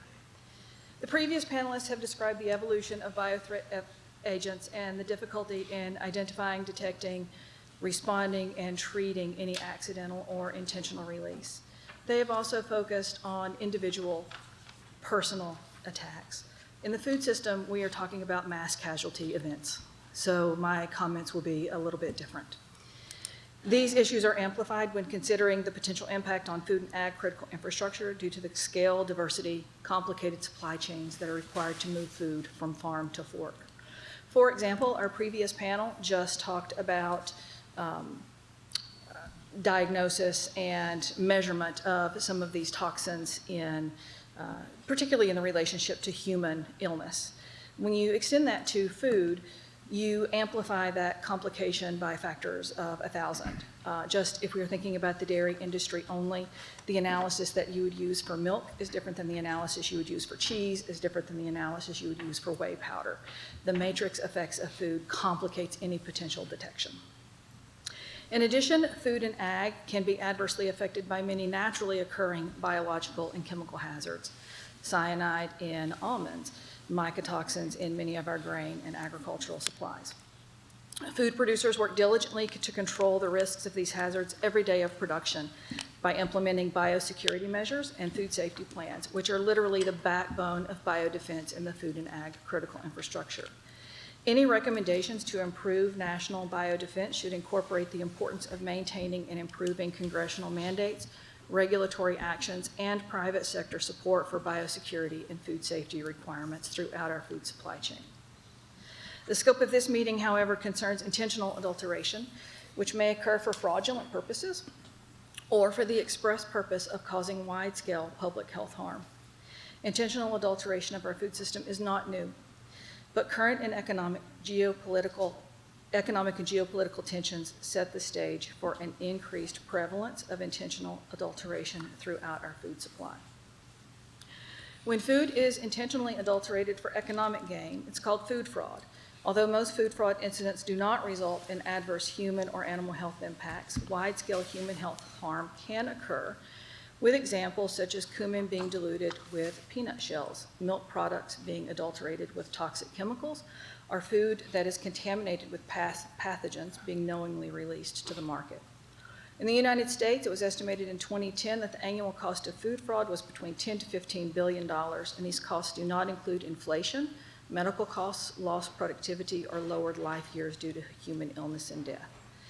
In addition, the likelihood of food fraud increases when economic conditions and affordability are challenged, or when food production environments are disrupted by severe weather or disease outbreaks. Both of these conditions exist today. As startling as the magnitude of food fraud incidents may be, weaponization of biothreat agents to cause wide-scale public health harm is more concerning. The largest bioterrorism attack in the United States occurred in 1987 and used food as a delivery device for the biothreat. This is the Rajneesh commune attack in the Dalles, Oregon. More recently, a food factory worker and his girlfriend were convicted of plotting a terror attack in the United Kingdom. The man had pledged allegiance to the Islamic State and was actively producing ricin for adulteration of the sauces he prepared at the food factory. He was the perfect inside attacker. He had motive, knowledge, and opportunity. Luckily, he was arrested for purchasing materials to make homemade bombs before he could attack. Although this example was a near miss, because the bioterrorism event was narrowly prevented, it serves as an instructive example. Another example is a Japanese frozen food facility contract worker who adulterated food with malathion. Yes, this is not a biotoxin, it is a chemical agent, it is a common pesticide. He made almost 3,000 people ill, the company had to recall 6.4 million packages of food.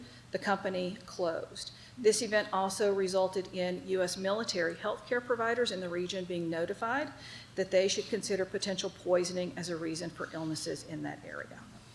These two events are simply the tip of the iceberg for food defense to date, and they all have three factors in common: an inside attacker, an easily obtainable threat agent that could be a toxin, and in many cases has been, and food as a delivery device for a weapon of mass destruction. Now that everyone's wondering if the food you're going to eat tonight at dinner is safe, let me explain what I actually see as the biggest national security biodefense threat this country faces. It's also one that is not being adequately addressed at any governmental level. Offshoring production of critical nutrients and entire food categories has resulted in foreign dependence of foods and ingredients that are being produced in countries with geopolitically tense relationships. This foreign dependence, combined with an increasing likelihood of intentional adulteration, is simply a biodefense and national security incident waiting to happen. So how do we improve biodefense preparedness? I have 5 actions that I'll outline. Maintain the preventive controls for human and animal foods, 21 CFR 117 and 507, and enhance FDA inspection of food fraud requirements of this regulation. Maintain the mitigation strategies to protect food against intentional adulteration, 21 CFR 121. Finalize its guidance and accelerate FDA inspection of both foreign and domestic facilities. Encourage alignment of food defense measures for USDA-regulated facilities to provide regulatory consistency for dually regulated facilities. In our food system, many of our food companies produce both FDA and USDA-regulated facilities, and it's very difficult for them to comply with when regulations differ between the 2 agencies. Restore the staffing levels of the FDA Division of Preparedness and Emergency Preparedness and Emergency Programs, and similar divisions within the USDA to 2024 levels, with an emphasis on recruiting experts with food manufacturing, food systems, and supply chain experience. In 2025, this particular division experienced a 50% attrition rate and lost all of their food systems expertise. Identify international dependencies on key foods and ingredients, and develop national strategies and public-private collaborations to ameliorate these dependencies. In closing, our food and agriculture supply is vital to military readiness and national security. If we don't act, we risk the nation's ability to provide safe and adequate nutrition, the very essence of our well-being to our friends, family, colleagues, constituents, and institutions. I appreciate the opportunity to engage and contribute to this national discussion of our food system's resilience and the biothreat it faces. Thank you. Okay, thank you. Dr. Steve Ensley, yes. I'm a veterinary, or a large animal veterinary toxicologist, so I get all the calls. There are not very many in the United States, so I get those calls usually at Kansas State. I've got another toxicologist I trained there, and I trained another one at Iowa when I was there. And so food, for us, food animals or large animals in general are an important part of what we do. For small animals, we have 2 good call-in hotlines for toxin issues. For large animals or food animals, we don't have any.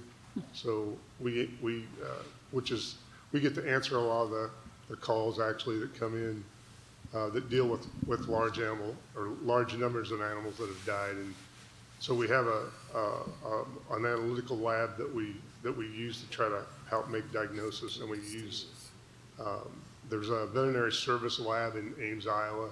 We use them. They do a lot of diagnostic work.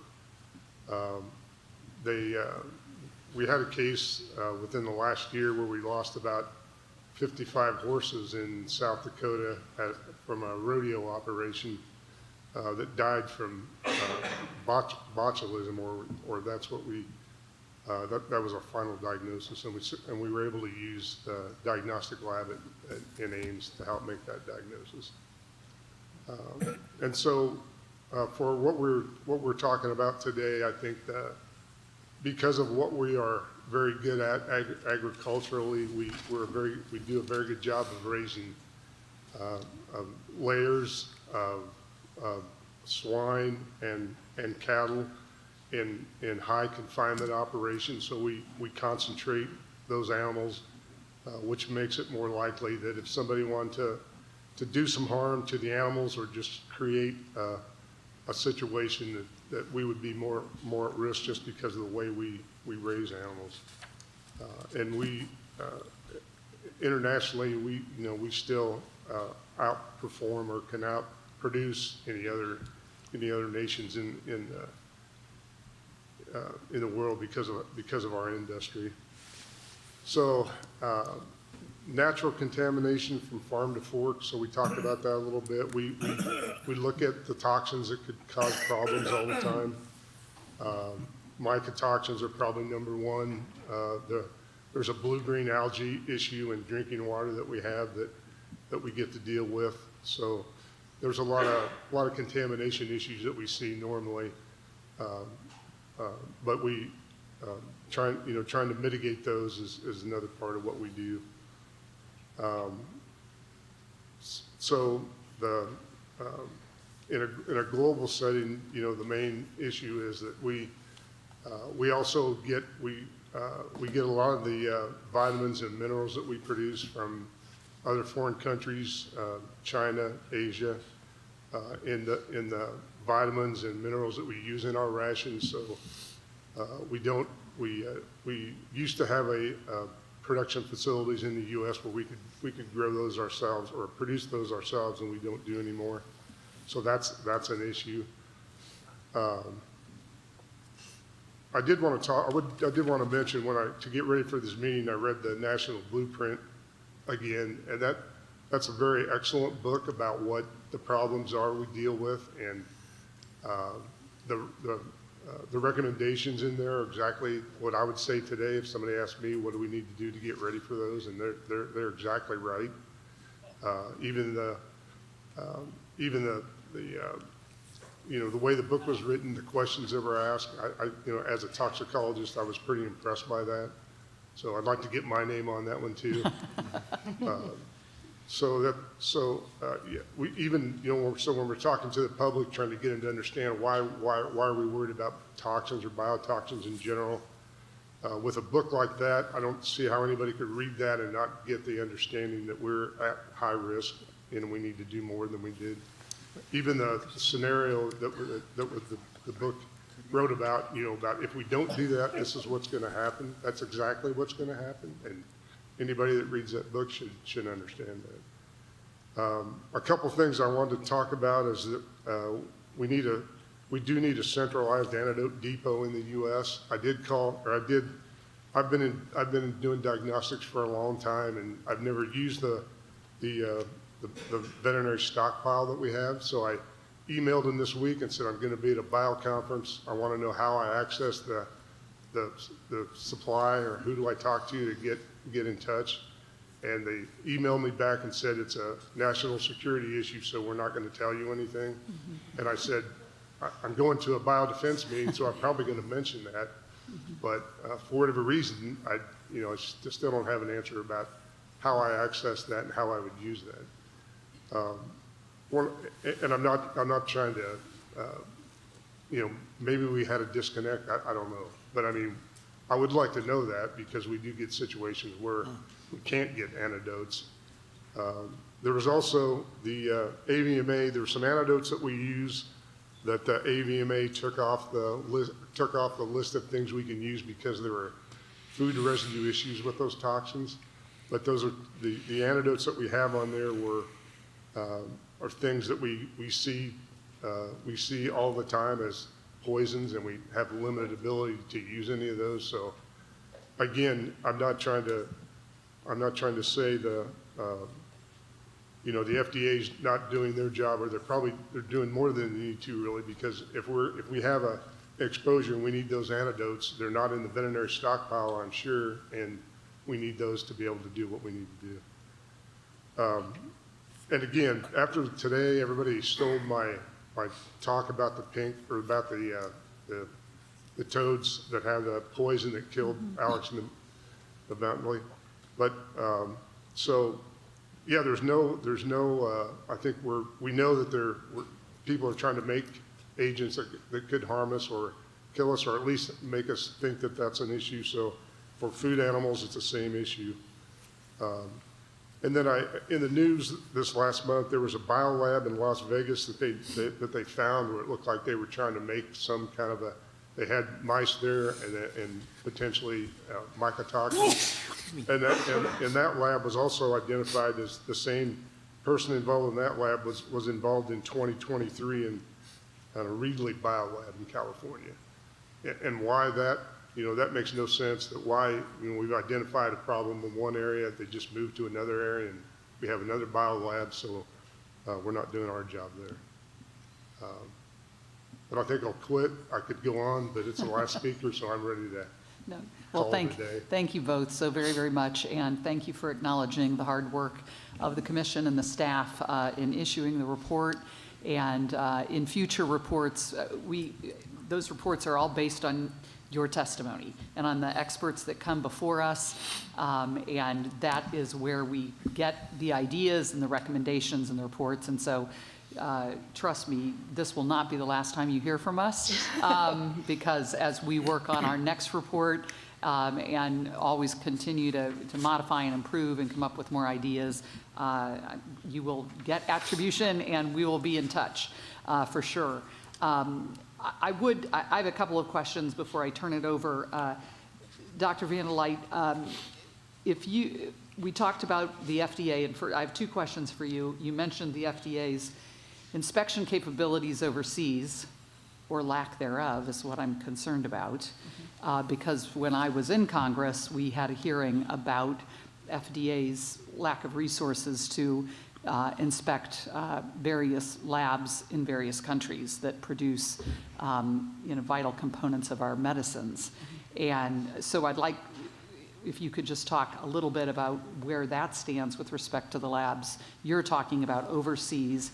And then my second question to you is if you could pick two changes to the FDA, and as you know from our reports, are there any specific authorities or is there anything they need that they don't have right now in order to improve the work in intentional adulteration, which is a frightening subject. So any thoughts on those two things? It is. Every time I talk about intentional adulteration, and I've done it a lot, at the end of the event, everybody asks me, well, how are you going to go eat dinner? And my answer is, well, I'm going to get hungry. That's what I'm going to eat. I thought you were going to say you're a vegetarian. Yeah, and even that won't protect me.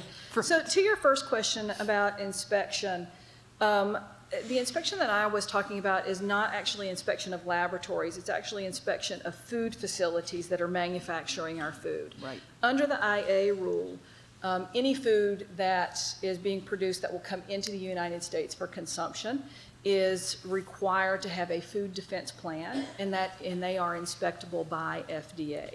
FDA currently has 5 inspectors that can do this food defense inspection.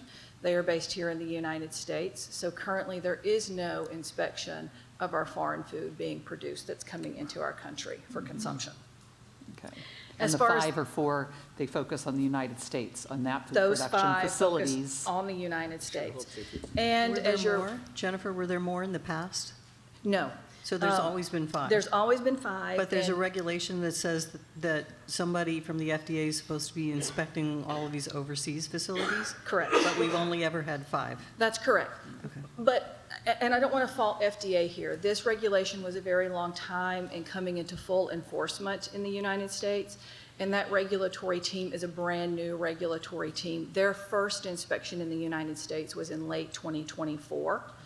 And so they're just even getting started in the US. And so they are in a growth period, but we need to continue to encourage that. As far as the 2 operational changes, FDA's ability to detect an IA event would be significantly improved by establishing real-time escalation triggers. And we've heard this from our other panelists today as well. We need to be able to integrate inspection findings, so it goes back to those inspection teams, which are minimal, and threat intelligence, which is going to require communication amongst multiple federal agencies to initiate rapid sampling and investigation under existing authorities. There is already the authority to do these inspections and records access under the Food, Drug, and Cosmetic Act. Restoring and improving that cross-agency coordination, which would include FDA, USDA, DHS, and FBI, under National Security Memos 16 and 22, would also help identify these escalation triggers and prepare a whole-of-government approach. We used to have a Food and Ag Sector Coordinating Council, Government and Sector Coordinating Council. I've been a member of both of them for many years. Those sector agencies, sector meetings have not occurred since 2024. It really diminishes our ability to understand and respond to threats. The cross-agency coordination, I just said that. In parallel, expanding laboratory surge capacity within FDA and within FERN, our emergency response network, To detect and confirm non-traditional chemical and biological agents would enable faster confirmation and contamination of IA events. But remember, I previously said that that's difficult when you're talking about food matrices. Firm proficiency testing was once very robust, but again, that has also fallen off recently. Okay, thank you.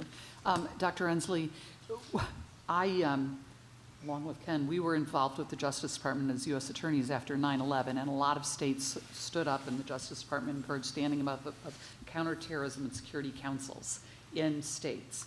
And at the time, our state veterinarian, Dr. Marsh, sat on that council. And do state veterinarians and veterinarians with expertise like yourself sitting on various state, local, and federal coordinated councils in the states? And if so, can you tell us how those are working? I've never been involved in one, actually. I mean, we do a lot of work with the State Department of the state veterinarian. And so I haven't got a hold of him. I was going to ask him, you know, how we get access to that or what it is, but no. So yeah, and I've talked to some other veterinarians, and nobody. I don't think anybody else has had access to that or really knew what it was or what was in the stockpile or how we accessed that. Well, I think that's a critical miss, that someone know of your that. expertise and that veterinarians probably writ large have no idea how to access the veterinarian stockpile if necessary. So, okay, turn it over to Ken.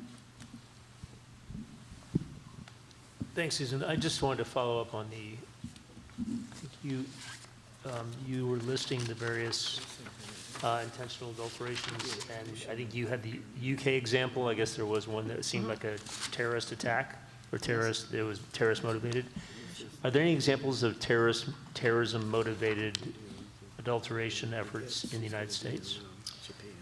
So we had the biggest bioterrorism event that was through food, was the Rajneeshi commune, Yeah, this is 1987? That was in 1987. What are you calling it? It's the what? The Rajneeshi commune. So there was a religious cult that was wanting to gather more land and have appropriate zoning in the Dalles, Oregon. So in their laboratory, they grew Salmonella typhimurium, and they spread it across salad bars prior to the election so they could incapacitate voters. Wow. Yeah. Okay. They made several hundred people ill in that attack. Any other attempted incidents? There have been incidents in the U.S., not necessarily from a terrorism perspective, that are in the public space. So does it seem like it would be an appealing vector of attack? I mean, just sort of, if you're a terrorist, thinking, okay, how can I impact the maximum number of people? Okay, so I come from a little bit of a biased perspective, right? I know the food industry well. I've worked in major multinational food companies, and so I understand how food is produced from farm to fork. I also was the director of the Food Protection and Defense Institute at the University of Minnesota. It's an emeritus Homeland Security Center of Excellence, and so I had the honor of working with our FBI Weapons of Mass Destruction Directorate, and also through private sector creating hypothetical situations that could lead to a mass casualty incident in the food space.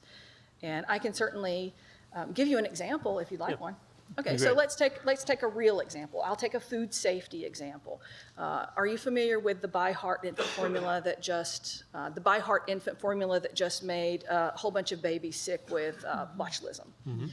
So it wasn't actually botulinum toxin, it was the Clostridium botulinum organism itself. When babies consume that, it actually grows in their gut, and then it creates the botulinum toxin. Okay. As Dr. Inslee mentioned, we are dependent on China for vitamins. China produces more vitamins than any other region in the world, and we are near 100% dependent on China for some of these vitamins. These vitamins are an essential requirement in infant formula and in all animal feed. It would be extraordinarily easy for someone in China to contaminate a vitamin, which does not undergo any further heat treatment before we use it, into our infant formula supply.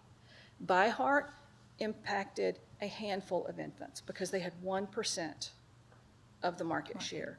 Imagine if one of our major manufacturers of infant formula that is purchasing vitamins from China, they have to, that's the only place that makes them, was contaminated with Clostridium botulinum, and now it was pervasive in our infant formula. Imagine the blowback that you would have at a federal level when mass casualties of infants were occurring. That is completely hypothetical. Because of the by heart, that event is very unlikely, because as part of the food safety preventive controls, Clostridium botulinum will now be considered a hazard, and all those infant formula companies will have to address it as part of their food safety plan. But that's just an example of how easy it would be to create a mass casualty event in the U.S. Okay, that brings it home. Thank you. Thank you. Thank you. Tom? Well, thank you both. I must say I'm now more perplexed. I think most Americans have a high degree of confidence about food safety. They go into the grocery store and don't worry about what they're buying. They eat whatever they buy, and oftentimes it's not cooked, and so there's plenty of potential for negative reactions. And yet, from your presentations, the impression I have is that it's been a fairly, I mean, there have been incidences, but not that regular, and they're not that consequential, with a couple of exceptions. So I'm wondering whether we have a false sense of security, given what you've said today, or whether our reliance on the lack of security for our global supply chain is a real problem that needs to be addressed in a more consequential way. And if we were to do one or two things to address the lack of security in global supply chains today, what should they be? And how can we do it without scaring the population about the food they're eating or the restaurants they're dining in? Yeah. I'll ask both of you that question. Well, for me, it'd be produce it in the United States. Why don't we? I don't know what the reason, why, how the market ended up like it is, but at one time we raised, or we were able to manufacture all the things we need in the United States. Mm-hmm. Yeah. So your answer is we ought to be more domestically inclined. Right. Yeah, and I agree with that. I think there are some critical foods and food sources where we have a foreign dependence that is not necessary. I think that it was done from a cost perspective. The population gets upset when food costs too much. So in an effort to keep food, cost contained, we have offshored production to lower cost geographies, and that's created that's this sort of foreign my dependence. reaction. I mean, that is the ideal answer, is we ought to be more domestically oriented. That's probably not likely to happen, at least for the foreseeable future.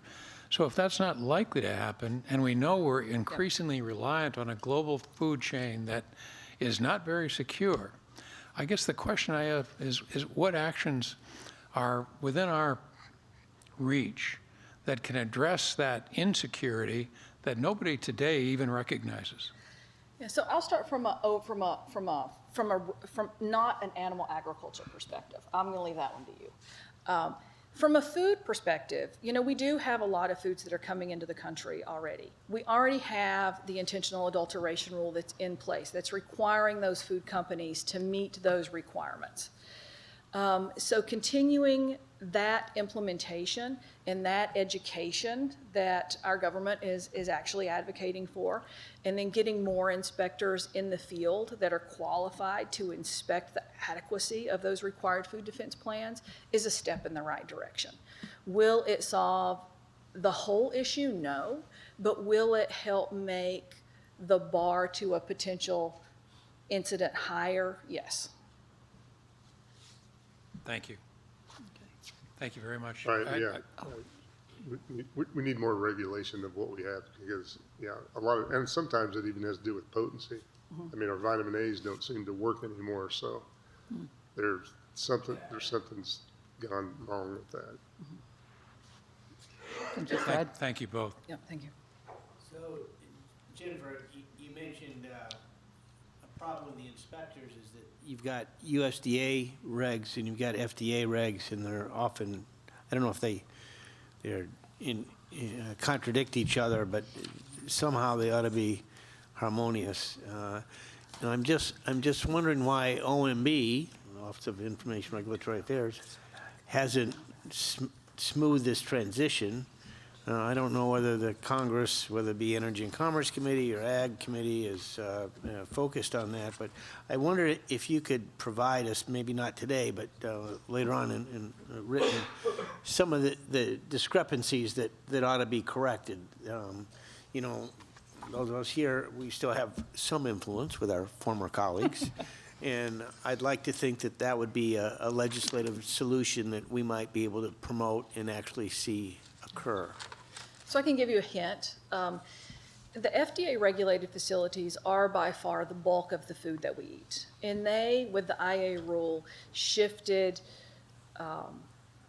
the protection mechanism to within a facility, to an inside attacker. So securing the mixer, securing the blenders, securing, because we know that like the Japanese example and the UK example, the adulteration is going to occur in the food facility. USDA, on the other hand, after 9/11, they put in place voluntary guidelines for USDA-regulated facilities that are primarily based on a guns, gates, and guards approach, controlling visitor access, locking your doors, things like that, to keep people out that shouldn't be in there. That's very important from a physical security perspective, but it doesn't then eliminate the ability for that inside attacker to act.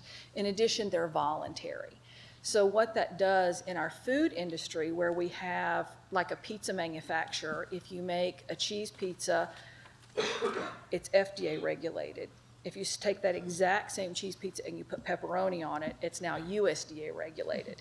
So it makes it very difficult for our private sector to meet both regulations, voluntary and regulated, with both. That also then creates rolling impacts into our third-party certification bodies that help our food sector comply with these regulations. So it just creates a disconnect that if we could close that down and get them a little bit closer, even though it may be more regulation, it would be less burdensome to our private sector. Appreciate that. Steve, I didn't mean to pick on Topeka. I'm sorry. I didn't. Nobody knows. I didn't know that Kansas State was in Topeka. So, anyways, nobody knows about. Yeah. Topeka. Well, that's good. Yeah. So I'm a Michigan. I'm a Wolverine, but I'm Michigan State. I mean, you're good. Right. Good veterinarian schools for sure. Right. So you do large animals. I just drove through Nebraska and Iowa out to Utah to ski, and man, there are a lot of cattle out there. And I got expensive cattle. Yeah, they look good. What type? So from your role at Kansas State, I mean, just like slaughterhouses, or do some of these cattle rent? Do they come to you with questions? I mean, do you? Right. When it involves potential toxicity, we do the majority of the work, I'd say, in the United States with food animals, especially because we concentrate on that because we have to, because of our stakeholders. That's what they want. So, I mean, normally what we see is sudden death, and we see a lot of animals die, and they want to know what happened. Is it, sometimes it's trying to sort out whether it's infectious versus a toxin or not. And so we can do a pretty good job of that. And so some of the things that really help a lot now is everybody's got a camera so they can take videos and photos. And I get drone pictures of drones flying over the cattle that we didn't used to have. And then trying to get samples to the lab quickly is a big issue because UPS and FedEx keep producing the places they'll pick up samples. And so that's been a problem, is trying to, if we have a big die-off, we have to get the samples as quick as we can, and it's increasingly harder to do that. And is one of the problems in terms of the packaging of that damaged material, so is that? Right. But, I mean, they've got to be submitted correctly because just like the other, when the human toxicologists were talking about samples and how you examine them and do the analysis, it all makes a big difference. And so, Well, thanks for your work. yeah. Well, it's enjoyable. I hate that. I always tell everybody, if you know me on a first name basis, I feel sorry for you. Yeah. Because you don't call me unless there's bad news. So. Well, thank you, Steve. Sure. Thank you. I have two questions. When we talk about the concern about intentional adulteration of food products coming from outside the U.S. and particularly from countries with which we have an adversarial relationship, if we're thinking about the state being the adulterator, it would seem to me that they would be dissuaded to do that because the attribution would be pretty instantaneous, and the response would be rather militarily severe, I would think. Yep. So help me understand why that doesn't dismiss a lot of the concern. Yeah, I agree with that. You're right. It would be really easy to attribute. And so the example that I used with the vitamin supply coming from China, that to me is not as realistic an example. More realistic would be, for example, it was a food fraud incident, but chili powder was adulterated with a carcinogenic dye, a cancer-causing dye. And the reason this was done is the chili powder wasn't red enough. So they wanted to make it red. It was a poor harvest year. The supply chain from where that adulteration happened to where it ended up actually in the UK when it was detected was so long and convoluted you couldn't actually trace it back except to somewhere in the state of India. And it was probably not state-sponsored, but could it, in a food defense incident perspective, could that same thing happen? Certainly. Could it be something like ricin, which takes the equivalent of 2 grains, the amount of 2 grains of salt to poison a person? Could that happen? Sure. And it wouldn't be state-sponsored, and because of the convoluted supply chains that we have, it may never be traced back to source, other than a general geography. Want to add anything, Dr. Ansley? Yeah, I mean, I think it's because they know we're quick enough, we could figure it out before it would cause. I mean, I think, I'm not trying to brag too much, but I mean, that's what we're very good at. Correct. And so one of the things I just would like to bring up in the case of an exposure like that where we've got a lot of animals involved, we also need to have some agents to depopulate those because sometimes they're not going to be safe. So we have to euthanize those and bury those very quickly.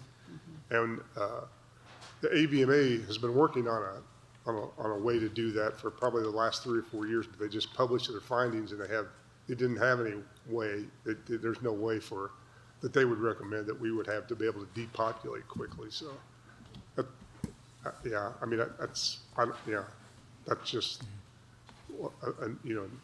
Gotcha. And my second question goes to the inspection issue. So if we only have 5 inspectors, which is obviously woefully inadequate, and it may be unlikely that in many cases we're going to be able to replace the foreign sources of food ingredients because of cost and competitiveness. No company's going to competitively, on its own, unilaterally makes themselves non-competitive. So what about the requirements that the importers do the inspections? I mean, I would think that if you're bringing in a basic ingredient for infant formula, that there must be some quality control that goes on to make sure that there hasn't been adulteration. And so to what extent is that the case, and to what extent is that inadequate? That's a really great question. There is a lot of quality control built into our import. That typically is focused on known hazards. So things like E. coli, Salmonella, Listeria. It'll be the Clostridium botulinum now. Things that we know enter food all the time. When we're talking in this forum about toxins or unknowns or novel biothreats, there's really not a way for our food companies to evaluate. What do they test for? What are they looking for? That would be the same dilemma that the 5 inspectors have, correct? The 5 inspectors, you know, exactly. They're spread thin. The inspectors are looking for things that they're doing within. They're not looking for the toxin or the agent in the plants. They're actually looking to see that the mixer is closed, and so there's not an opportunity for someone to go introduce things into the mixer. They're looking more at the physical facility and understanding that the food plant has a way to prevent contamination. They're not looking to detect contamination that's already there. So it is slightly different, but with the uncertainty of all the new biothreats that are coming in, it's very difficult to what are you looking for? Right. Yeah, we've got a lot of ways to look at things. So we have one we call the CSI screen because everybody knows that from TV. Right. And so we can screen a lot quickly. You know, but it's not a poison screen. Everybody wants a screen where we can look for all poisons, and we haven't figured that one out yet. Yeah. Okay. Thank you both. Yeah. Well, and I will say there are some interesting technologies that are growing that can sort of fingerprint, like if whey powder. We generally know what whey powder looks like, so you could run it through some screens and say, well, there's some weird peaks here. But that could be manufacturing variability. That could be a crop year difference. That could be something that's completely innocuous, and you wouldn't want to reject food just because it has a weird peak. And because many of our foods are also perishable, you may not actually have time to do that further investigation to actually identify what that weird peak might be. Thank you for your testimony. You've both articulated how the food system concentrates risk because you have centralized processing, and as you've both noted, a well-placed contamination can get across national and global distribution within days.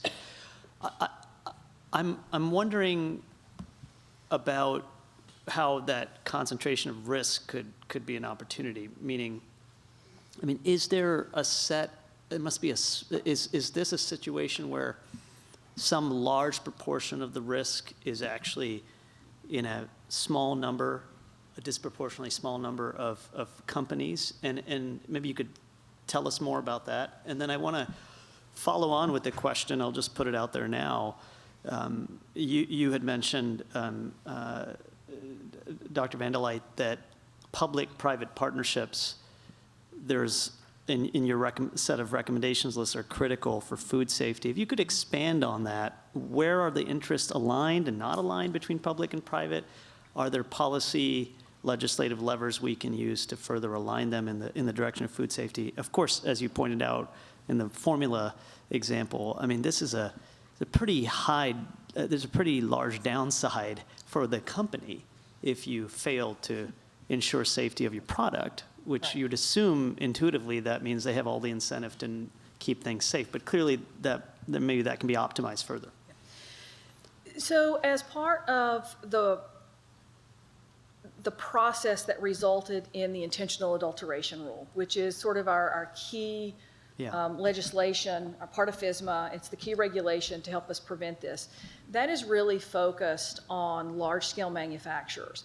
And our largest, I don't know, 400 or 500 manufacturers make like 90% of the food. Okay. It is. It's very concentrated into very large. That's national? That's national, right? And so it does make that burden for all the inspectors a little bit less. 5 is still not enough. But you're right, it is an opportunity because we do have a narrow set of operators that are really the bulk of the food production in the U.S. Now, will we have small companies here and there? Yes, like the By Heart Infant Formula One. That was a very small company. Those will always be there. But as far as the IA rule goes, they have a much lower threshold for requirement.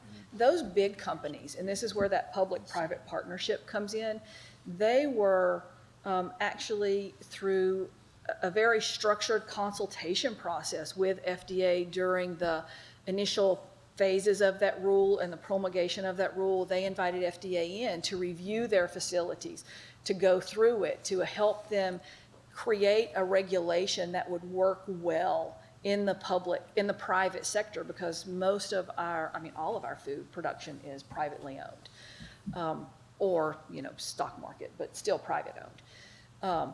And so continuing this conversation reinitiating the sector coordinating, the government and the sector coordinating councils, so that there is this sharing of information between, so that the sector can understand what the threats are and the government can understand what the actual on the in the plant supply chain issues are. That's a really critical piece that's not happening right now. So having this concentration, it is a risk, but it is also a benefit, because it lowers the places that you have to look, that you have to protect the widest swath of our population. The Sector Coordinating Council you mentioned, is that something that needs to be optimized, and if so, how? Yeah, so prior to this most recent year, our critical infrastructures would host, each of our critical infrastructures would have a government and a sector coordinating council. The government coordinating council would include, for the food and ag critical infrastructure, had USDA and FDA as the owners of that infrastructure. With DHS, FBI would come. Academic institutions would participate in the government coordinating council. And then the sector coordinating council would include your USDA and FDA representatives, and then the industry members, usually some of the largest industry members that were there. So your Cargills, your ADMs, your General Mills, those guys. They would meet independently, and then they would also have joint meetings that would allow this sharing of information, this real-time sharing of information. We would typically meet 3 to 4 times per year, and it was very instructive for everyone, because it kept everyone aligned as to where the issues were, where the friction was, where the regulation status was, what to expect. And even though there were regulations, new regulatory burden coming out, that consistency of regulation and that willingness to talk openly helped both the government know how to approach industry and helped industry comply. So it lowered the burden for improving our resilience in the food system. And the lack of that over the last 18 months, a year to 18 months, I think is a real disservice to our national security posture in that infrastructure. And I think you might have been involved in the Government Coordinating Council. Yeah, I didn't get to the meetings. It's okay. Thank you. Yeah. Rachel, any question? Okay, Asha? Thanks, Susan. So we spent some time today talking about China. If we took China away, is there another country that the two you would be super worried about? You don't have to, I was just curious. Yeah, I don't know. I mean, I would say probably not. Okay. Or somebody would have some competition if somebody was close to being able to meet the demand. But. Yeah, our vitamin supply, which is used in every single animal feed we make, we're dependent on China for that. Many of our, and that also then impacts things like our human dietary supplements, infant formula. It will go into our MREs for our military rations. All of our medical foods are dependent on those. So, that dependency is pretty huge.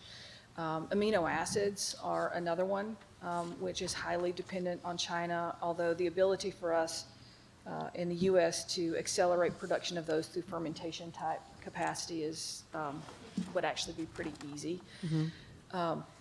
Outside of that, the dependencies that we see are more food categories. So for example, a very large portion of our spice supply chain, okay, can we eat foods without spices? Sure. They won't be nearly as enjoyable, but we're highly dependent upon India for our spice supply chain. And then, as you dig down into individual crops, there are different dependencies here and there. Avocados from Mexico, fruit from Latin America, but nothing to the degree that our vitamins and our amino acids are dependent on China. It's much more distributed globally after that. Okay. And in terms of the vitamin situation, it's two things. One is that they have a few things. They have the facilities over there, physical facilities to produce. They have cheaper labor costs. but also that we are either sending them the material with which to put into the facility, or they are getting stuff to then put into the facility to produce and then send back, correct? Yeah, a little bit. So they do, it's not really it is a little bit labor. Our vitamin production, in the US, it's difficult to build a new vitamin plant with environmental regulations the way they are. So China was much looser for many years around environmental regulations. I think they recognized, I don't know, that they recognized that this could be a global trading advantage for them. And so if you actually look at the capacity they already have double the capacity for global vitamin needs for some of these individual vitamins because of the state sponsorship for building these facilities. They don't want anybody else to build it. They want to cut them out. It's a global, flood the market, right? Right. We can provide it cheaper than anyone. And we've allowed that to happen. Okay, so if we've been just trying to think about bringing this production capability back. We know Puerto Rico is certainly producing a lot of our generics. I'm just trying to think how resource intensive would it be to bring everything back to the United States? Could it be that we add some more to what Puerto Rico is already doing and Puerto Rico can handle it for the entire United States? Or are we talking about many, many more facilities plus some environmental regulations, et cetera? That's a really great question, Asha, and I'd like more time to actually think about it and talk to some experts. Okay. But from what I know today, just from the top of my head, we're not talking a lot of facilities. We're talking a handful of facilities. Okay. With our fermentation capacity growing and the ability to make really novel compounds through fermentation capacity, and through some of our biggest food companies in the world having really advanced fermentation capability, I think it would just be a matter of making it economically feasible for them to onshore production. I honestly, I think it's not the technical challenge. I think that when we're talking to the White House about some of this, and we've been talking about onshoring anyway for so many other things, I think we should just add this to the list and let the president talk about not just chips, but VITs. I think he'd probably be all over it. Yeah, exactly, and that's it. And with chips and your critical minerals, there are some real supply chain issues that prevent us from onshoring that as much as we'd like.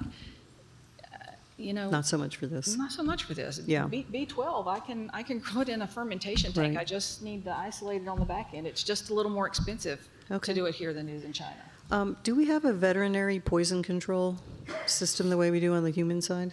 No, we need one. We need one. We do have, FDA does have a vet learn group, and we work with them a lot, but we don't really have, we're kind of the de facto call-in because nobody else is doing it. There is one other group in Minnesota that does veterinary poison control as well. Just small animal. Oh, are they just small animal? But they're very good. They The are. one there and the one in Champaign, Illinois. Yep. They're both very good. You kind of want something that's, I would want something that's, as famous as, and I'm going to show my age now. Remember the Mr. Green stickers? Mr. Yuck is green, Mr. Yuck is mean.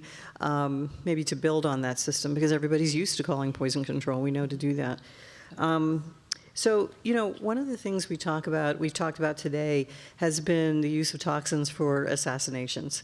Now, I was thinking about what happens with cattle. All it takes is the whisper of a thought of a suspicion of African swine fever or mad cow disease or foot and mouth disease or something at a cattle market or whatever it is, and suddenly the whole place flips out. Those one or two animals are separated from everybody else, and everybody moves into action. People are called, stuff is happening, but at the same time, our economic people find out about this, and suddenly cattle futures go down, just hundreds of points in a few hours. So, we understand there's this economic sensitivity. My question is this: if somebody were to use a toxin against an animal, would the same thing happen? Right. Yeah, they would respond similarly. And I mean, there's a lot of things that could be used, you know, that are low cost but highly potent and things we normally have around. And Yeah. So So to me, you know, in the first example, that's just an infectious disease thing, right? So everybody gets scared because obviously it's not going to be just one or two. It's going to be a whole bunch that have it. In this case, in the toxins case, you'd be thinking about a scenario where obviously it's not infectious, but whoever distributed the toxin in the first place could still be distributing it, and we know it takes just such a tiny little bit. So I don't know. It's just something that I think we need to consider when we're thinking about the economic impacts. Do you mind if I add something there, Dr. Hensley? What? Do you mind if I add? On that particular one, remember how our human medical toxicologists talked about many of the illnesses in humans would just present as gastroenteritis or stroke or something normal. These toxins may present like a mad cow disease or an African swine fever. And so until you actually get into the diagnosis and the root cause of that, they may think it's one of these infectious diseases. Yeah. That particular case was from Topeka about 10 years ago. And they had cattle that went through the cell barn and had some lesions on the hoof and some in the mouth. And they said, somebody said that's foot and mouth. And when they did luckily, when we got them in to test them, that wasn't what it was. But that's all it took was the thought that, here it is, it's going to happen. And the market caved and they, were afraid that was, going to be long standing, but it resolved pretty quickly. Well, so I think that, we've talked about biological toxins today. A lot of it has been about using it to attack or threaten to attack. And obviously there's this huge national security issue and now an economic security issue that is tied to the national security issue. But when we look at FDA, or even let's pop it up to the upper levels, HHS, and you look at USDA, while they're perfectly aware of the potential, negative impacts of toxins being introduced or toxins being used, et cetera, I don't think, we don't consider those two departments to be national security agencies. And yet, we're sitting around talking about huge national security problems that could occur now. This is not some, fanciful, theoretical conversation. Do you think that it would be worth establishing dedicated national security positions at USDA and at least at FDA, if not up at HHS? So there were, and they're not there now in the past year. So FDA and USDA, as leads for the food and ag critical infrastructure, had dedicated personnel from a national security perspective to think about national security and counterterrorism and do this cross agency collaboration. And that's the Division of Emergency Preparedness that I talked about that was decimated in the 2025 workforce reductions. Yeah. And in fact, that was my job, actually. Well, and I was actually thinking more along the lines of thinking along the lines of the USDA Homeland Security position that never was properly filled, ever. Yeah. Sir, Steve? I agree. Yeah. Okay. And would you say we need something that's equivalent down at the state level as well, or would you just hand this security responsibility to the secretaries of agriculture in all the states? Yeah, we've got a good relationship with the state veterinarian. But I did ask him one time. I said, we have a lot of reasons why we would, have a recall or have a hold if there was an infectious disease thing. But I said, what toxins do we need to worry about if we find those? Do we need to, get you involved? And he said, we don't want to know about them. So. Who is this, the Secretary of Agriculture? No, that was our state. Oh, the state veterinarian. Oh, okay. And so, I mean, it's a little bit in jest. Yeah. So for toxins, yeah, Okay. I think formalizing those positions from a national security perspective, maybe still having them embedded in their original organizations, but funded in a stream that's not subject to the year-end budget lapses, I think would be really important. But you mentioned SLTT, state, local, tribal leaders. Those are also very important because, as our previous panelists talked about, communication and communication in an event, response almost always happens at a local level.